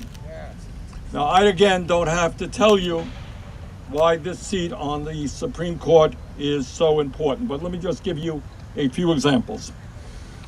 All across this country, in an incredibly shameful way that goes beyond issues, that goes beyond politics, the Republican Party is engaging in massive voter suppression. They are doing everything that they can to keep young people, poor people, people of color from participating in the political process. And that is an outrage beyond belief. just this week, just a few days ago, as some of you may know, the Supreme Court, by deadlocking in a 4-4 tie, allowed Pennsylvania to continue counting mail-in ballots until November 6th. A rather common sense decision. Every vote must be counted, not a radical idea. That's what democracy is supposed to be about. That decision was rendered by a 4-4 vote. I have very little doubt that if Judge Barrett becomes a member of the Supreme Court, she will side with the right-wing majority and vote against voting rights in the United States of America. But it's not just voting rights that we're talking about. We're talking about fundamental issues that impact tens of millions of people, like Social Security and Medicare. When she was questioned by the committee, Judiciary Committee, and asked whether she thought that Social Security and Medicare were constitutional, she could not give a clear answer. Can you imagine when you have a program like Social Security that has been on the books for over 80 years, that tens of millions of people depend upon in order to stay alive, to have any kind of dignity when they get old and when they're disabled? She is not quite clear whether Social Security is constitutional, whether Medicare is constitutional.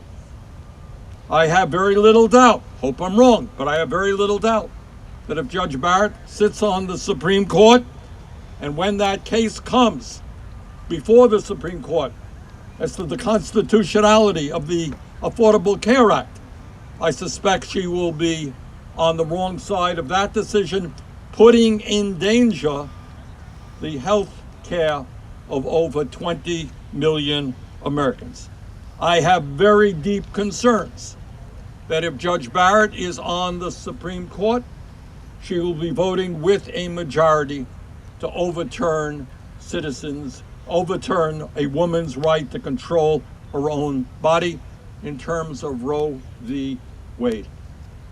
Now, I happen to believe that it is a woman and not the government who has a right to control her own body, but I don't believe that that is what Judge Barrett believes. And on it goes.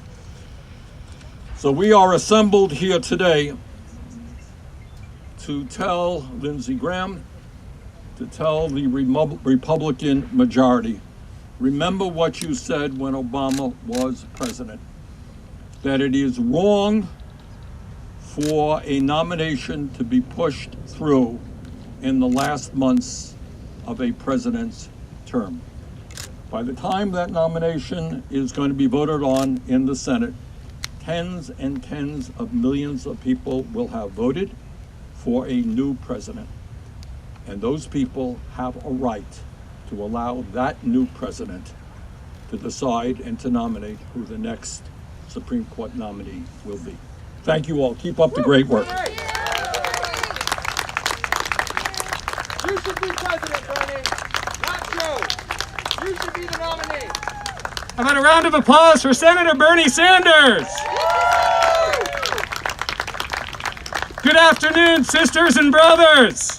My name is David Broder. I'm proud to serve as the president of SEIU Virginia 512. And on behalf of our 2 million SEIU essential workers across the country, I'm here to say no to Amy Coney Barrett. No. The American public needs to decide who will replace the extraordinary Justice Ginsburg. People are already voting, and we are seeing record numbers of working people, black and brown, white and API, go to the polls and vote because they know that their vote is essential.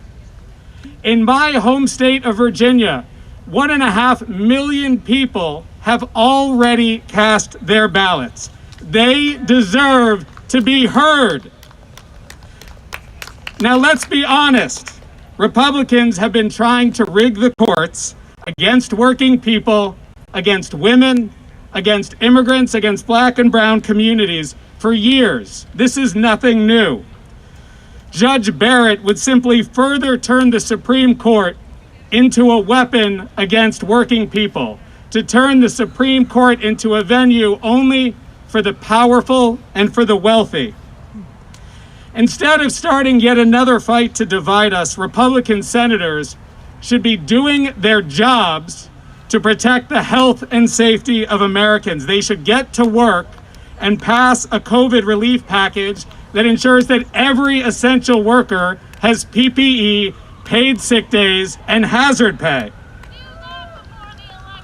Make no mistake, sisters and brothers, that healthcare is on the line in this nomination fight. Healthcare is on the line in this election.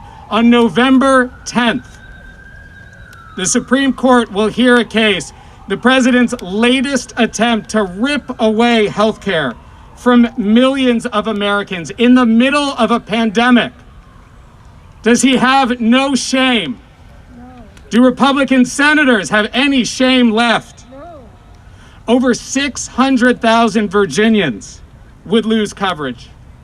38,000 children in Virginia would lose coverage. 3.5 million Virginians with a pre-existing condition would have their coverage threatened. Those are hard numbers to wrap our brains around. So I want to talk about one. I want to talk about my wife, who has a pre-existing condition. I will never forget the day, nearly 3 years ago to this day, that my wife was diagnosed with stage 4 breast cancer. It was a horrific day. We didn't know if our 2 daughters would grow up to know their mother. But we are the lucky ones because we have good health care. And so 3 years later, after rounds of surgery and chemo and radiation, she is cancer-free. And she's stronger than ever. In fact, right now, while I'm just talking, she's leading a phone bank of union members who are getting out the vote for November 3rd.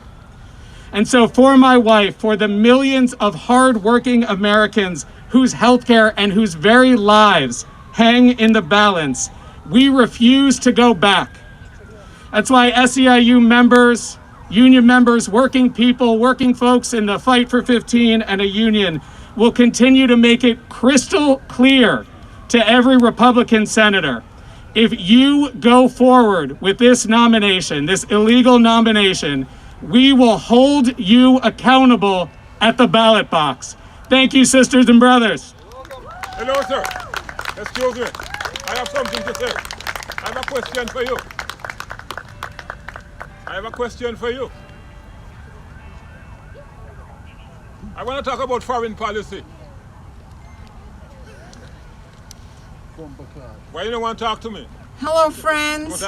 I'm Nan Aaron, president of Alliance for Justice, an association of over 130 public interest civil rights organizations. I want to take us back to February 2016. It was a really cold day. We got word that Justice Scalia had died. The very next day, Mitch McConnell goes down to the well of the Senate. And what does Mitch McConnell say? He says, you know what? It's an election year. We can't confirm a justice to fill Antonin Scalia's seat. And Barack Obama thinks, well, this is what presidents do. And as we all know, he nominates Merrick Garland. And Republicans say, no, it is too close to the election. President Obama is out the door. Well, excuse me? September 18th of this year, Justice Ruth Bader Ginsburg dies, and the Republicans proceed, as we all know, even though, as we hope, Donald Trump will be out the door in a few months, in a month. But nevertheless, what does Donald Trump do when he comes into office? He says, you know, I've campaigned on judges. And at every campaign stop Trump attends, he says to the crowd, how many of you out there like me? And people raise their hands. And then he says, how many of you don't like me? A couple people raise their hand, and he says, you know what? It doesn't matter. What's important is the Supreme Court. And we know that since he's been in office, over 200 judges have been confirmed to the lower courts. Over 200. And who were his Supreme Court justices? Well, the first one was Neil Gorsuch. Neil Gorsuch, we learned at his hearing, would have forced a truck driver who was passing through Illinois in the dead of winter, sub-zero temperatures. His truck broke down. Neil Gorsuch would have allowed that trucker to freeze to death. That's Neil Gorsuch. Go check it out, the frozen trucker story. Then we had Brett Kavanaugh. Well, we all know Brett Kavanaugh. We certainly know Brett Kavanaugh from women's rights point of view, but just look at the regulations, environmental, consumer, civil rights, privacy, regulations that he overturned as a circuit court judge. And now we have Amy Coney Barrett. Well, her record on the Seventh Circuit speaks volumes of what she will do on the Supreme Court. She has voted against asylum seekers? Check. She has voted against immigrants? Check. She has voted against gun safety legislation? Check. She has voted against blacks and Latinos? Check. She has voted against health care and has certainly been on record pledging to overturn Roe versus Wade. That is Amy Coney Barrett, and yet at her hearing, what does she do? She invokes the old Republican playbook. Say as little as possible. Appear as a blank slate. Do nothing. Say nothing. But we are not fooled. We know who Amy Coney Barrett is, and more importantly, what she will do on the Supreme Court. You know, there was a time when it would have been shameful and embarrassing for presidents to appoint judges using litmus tests. Now, with this president, it's a point of pride and marks the successful politicization of the Supreme Court to serve as a tool of the Republican Party as opposed to serve for all Americans. So I say to my friends out here, are we going to go away? Are we going to turn out again and again and again? Will we expect our elected leaders to turn out again and again? We will never give in, and we will never give up. Thank you for all that you're doing.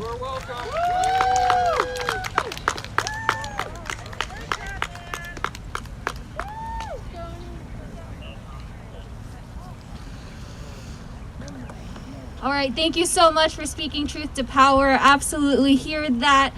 It is my honor to also introduce another patient advocate, Caroline Corbett, to the stage.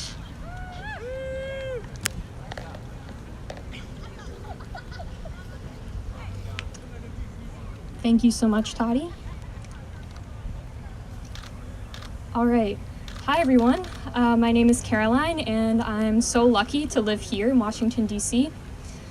When I heard the news of Justice Ginsburg's passing, I was stunned into shock for hours and hours, and I cried. A woman who deserved to pass peacefully was not able to. She knew that she held the lives of every woman on her shoulders, and it showed how broken our system is. LGBTQ people, people with pre-existing conditions, people living with disabilities, survivors of sexual assault, people who vote, and people who want to vote were all put into jeopardy on that night. She helped uphold the rights of me and so many others. My senior year of high school was a tough one. I was in an unhealthy relationship, things weren't good at home, and I felt trapped in North Carolina. The only thing keeping me sane was that I had applied early decision to the perfect college in DC, and I knew deep down that I was going to get in. And then the unthinkable happened. A few weeks after I broke up with my now ex-boyfriend, I missed a period. I felt my stomach drop. If I was pregnant, there was no way I could afford to pay for an abortion and go to college in the fall, shouldering all my own costs of school and living expenses. So I did the only thing that I could think of. I made an appointment at my local Planned Parenthood, and I walked into the health center shaking with anxiety. During that visit, the nurse asked if I was stressed, and she took the time to talk through my situation with me. She gave me the pregnancy test, and she told me to sit tight for the results. I remember holding back tears when the nurse returned with the test results, and she said, "I think you'll be happy about what the test said." I wasn't pregnant, and those were the most comforting words I had heard in a long time. Afterwards, we talked about new birth control options, and I eventually used my Medicaid to get an IUD at no cost at Planned Parenthood. As I left that appointment, I paid only $10 for the whole visit, which was lucky considering I had just $15 in my glove box with $5 left over for gas on the ride home. This meant so much for someone who did not have a stable financial situation or means to afford abortion services or a birth control prescription.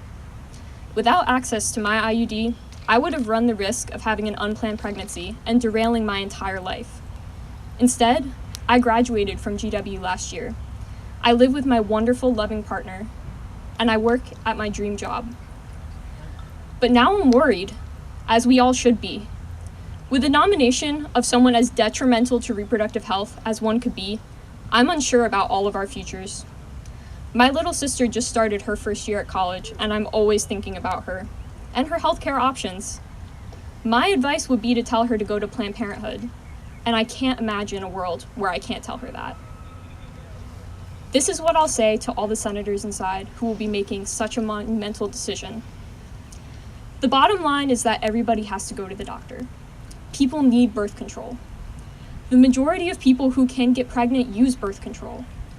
It is disrespectful and frankly anti-science to force people to go without birth control. People like Amy Coney Barrett know the consequences of forcing people to go without this care, and they are dire. This is a humanity issue.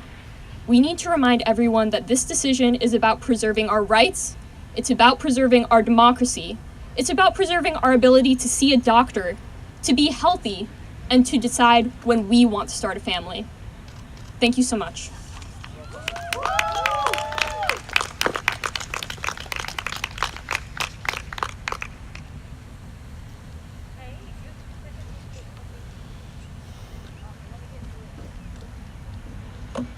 My name is Shaquille Carbon. I am a black man in America. I am a son of Baltimore, a grandson of the Carolinas, and a great-grandson of Sierra Leone in West Africa. I grew up in Baltimore, and I'm here to talk about what this means to Black America, something that is important to me in my core. In 2016, Trump asked Black America, "What do we have to lose?" Well, I'll tell you, Trump, what we've lost in the last 4 years. We've lost hundreds of thousands of people who have died from COVID-19 due to your inaction and your childish actions. We have lost thousands taken by police violence. We have lost the small businesses that our families have worked so hard to build. We have lost so much in 4 years, and we are done losing. My people are strong. My people are resilient. There is a lot that our communities still have to gain, like living in a world where men do not create legislation about women's bodies, and Black people do not need legislation to protect our bodies. And all of that is at stake in this Supreme Court confirmation. 56 years ago, Black people got the right to vote with the Voting Rights Act. We had to fight for that right on the streets and in the courts. It didn't come easy, and we will not let it be taken away. The GOP understands that the Democratic electoral power is undergirded by the voting power of Black communities. They are trying to rush this confirmation to challenge our sacrosanct right to vote. The Republicans are trying to change the rules of our democracy, like the changes the rules of the Judiciary Committee this morning. They're trying to change the rules because they want not only to diminish the power of our votes before Election Day, but also take away our health care and other rights. They're trying to change the rules of the game as we all participate. This is not fair, it is not right, and we will not let them do it. My community has fought too hard for generations to have the right to vote, because it is only with that right that we can get health care, that we can get a decent education, and that we can have decent jobs, housing, and more. Amy Coney Barrett's confirmation will result in people in Black communities losing their health care in the middle of a global pandemic. Even as systemic oppression makes it more likely for Black men to be afflicted by illnesses like colorectal cancer and more people in my community will die because of this confirmation. So no, I will not sit still while they change the rules, and I ask all the Democratic and Republican senators to protect our communities, to protect our democracy, and to reject this illegitimate Supreme Court justice confirmation. Thank you.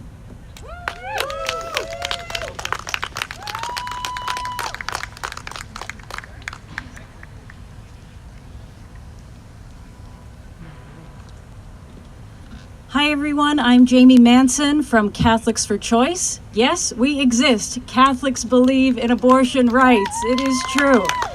We exist. Now, many people have very prudently avoided Amy Coney Barrett's extreme religious views, but as a Catholic in good conscience, I feel I must name it. I must name it. She is a fulfillment of a very long dream of the bishops in the United States to overturn Roe, to deny people contraception, and ultimately just to control women's fertility. Now, the trouble with that is the majority of Catholics in this country do not agree with the bishops, and they do not agree with Amy Coney Barrett. 68% of Catholics do not want to see Roe overturned. 56% do not believe in abortion rights. 99% have used contraception of Catholics in this country. This organization that she belongs to is an extreme fringe group of Catholics. It's called People of Praise, and it is deeply problematic because it is as extreme an interpretation of Catholic teaching as you can find. And it is not, again, consistent with the vast majority of Catholics in this country and how we feel. One of the signature things that Amy Coney Barrett will try to do is to try to protect religious freedom, this very perverse interpretation of religious freedom. But what does that mean? It means that they want the right to impose their religious beliefs on everyone. That's what religious freedom means to these folks. These groups, like the People of Praise, are just a cover. What they really want is to impose those extreme religious beliefs. This is a very serious situation because if Amy Coney Barrett gets confirmed, she will be one of 6 Catholic justices on the Supreme Court. 5 of those are extremely conservative Catholics. It is disproportionate, and it is, again, not consistent with the belief of the majority of Catholics. Even larger issues like climate change. The Catholic Church believes in climate change. The Pope has written an entire document about it. She would not say whether or not it existed. She's opposed to the Affordable Care Act, or is threatening to destroy it. That's a signature notion. The rights of health care for all people is a fundamental belief of the Catholic social justice teaching. She used the term sexual preference. Even the Catholic Church doesn't use it. And we have a Pope that yesterday supported civil unions, suggesting that there's an interesting separation of church and state that the Pope has in mind, even if extreme Catholics in this country do not. Our faith calls us to follow our conscience in matters of moral decision-making and to respect the religious freedom of all, and that includes allowing people to be free from religious belief. Amy Coney Barrett, her rulings reveal a pattern of siding with powerful people and institutions. Those are not Catholic social justice values at all. So we urge the Senate to protect the fundamental freedoms, religious liberty, and right to reproductive health care of all Americans by rejecting the nomination of Amy Coney Barrett to the Supreme Court. Thank you. Joe Biden used the term sexual preference in May of 2020. It's a made-up controversy. 52-48, she's going to be confirmed, whether you like it or not. Shut up. It's okay. We have the votes. Hi, Tell me whatever you I'm want. Chris Kang from Demand Justice. Thank you. Just want to take a second to take a step back and remind everybody this is not normal and this is not legitimate. Barely 1 month ago, we gathered at the steps of the Supreme Court to mourn an icon, to mourn Justice Ruth Bader Ginsburg for what she did as a lawyer, for what she did as a justice, to advance equality for all Americans. And here we are in the fastest confirmation process we've seen in decades, seeing Republicans stealing another Supreme Court seat to ram through their agenda that they can't get done through Congress. Why do Republicans want to rush this through and have a vote in record time?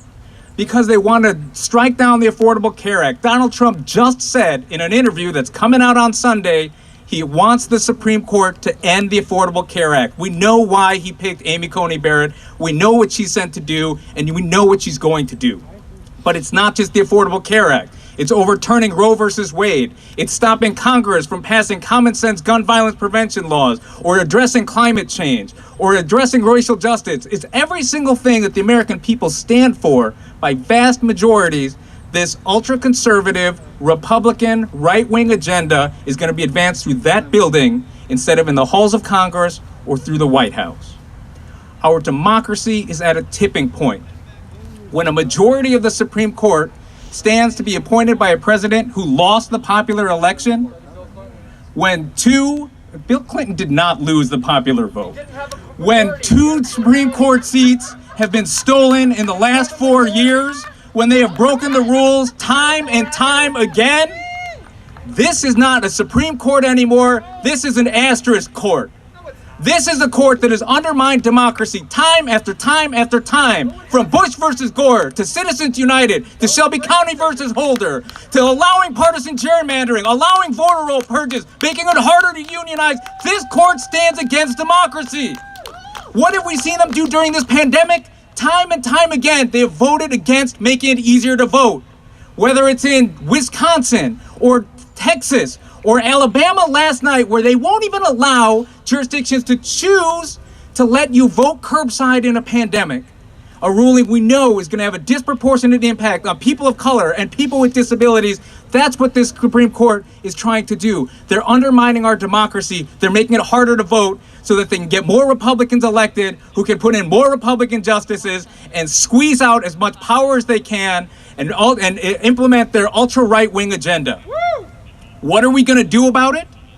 First, we're going to fight this nomination for the next 4 days.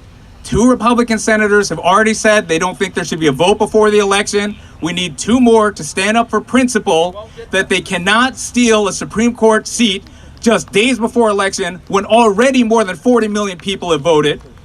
We're going to keep fighting all the way through Election Day and hold senators accountable for their vote. And then we're going to keep fighting to restore balance and legitimacy to this Supreme Court.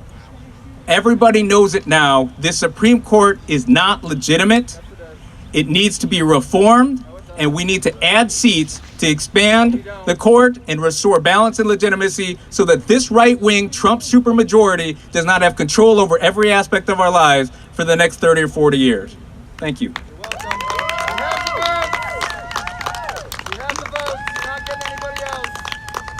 Thank you so much, Chris, for that message, and absolutely agree. I want to thank everyone for coming out, all of those who are watching virtually, for just showing up, right? The courts belong to us. And I also want to close with this. 77% of people believe in the right to choose. They support Roe v. Wade. That's a lot of people, right? And Amy Coney Barrett has just been an active and vocal threat to abortion rights in this country. She's been openly critical of the ACA, and it is up to us, the people, to let Senate Republicans know, to let all of Congress know that we will not stand for this, because these are our rights. These are our lives. So we will be here every day, right? Every single day until that nomination, and every single day through November. So every day, every day, every day, every day, every day, every day. Thank you so much. You're wasting your time. We have the votes. Please come, though. Exercise your First Amendment rights. I love that. I know I am. We have the votes, though. Okay. So, to the people watching, that was the end of that particular no confirmation until inauguration rally. If you had been watching since the beginning, basically what happened was that the Senate Democrats refused to partake in the vote, the procedural vote to push Amy Coney Barrett's nomination from the Judiciary Committee into the full Senate. So my understanding is that that vote came out as 12-0 because none of the Democrats showed up. Instead, they were out here. So they gave a speech on the steps of the Capitol. What was kind of interesting from my perspective was that the protesters from the left were actually yelling at the Senate Democrats, saying that that they're complicit, that they let the proceedings happen. They were particularly unhappy with Senator Feinstein for having complimented Lindsey Graham on the procedure that had happened up until then. And then there was a second rally, which just ended now, on the same subject, which several senators attended, including Senators Gillibrand, Sanders, and Warren. So with that, like, share, subscribe, all that good stuff. I'm going to cut the live stream here, but I will have lots of HD footage, including all of the senators who spoke at that last rally, up as quickly as I can this afternoon. Thank you for watching.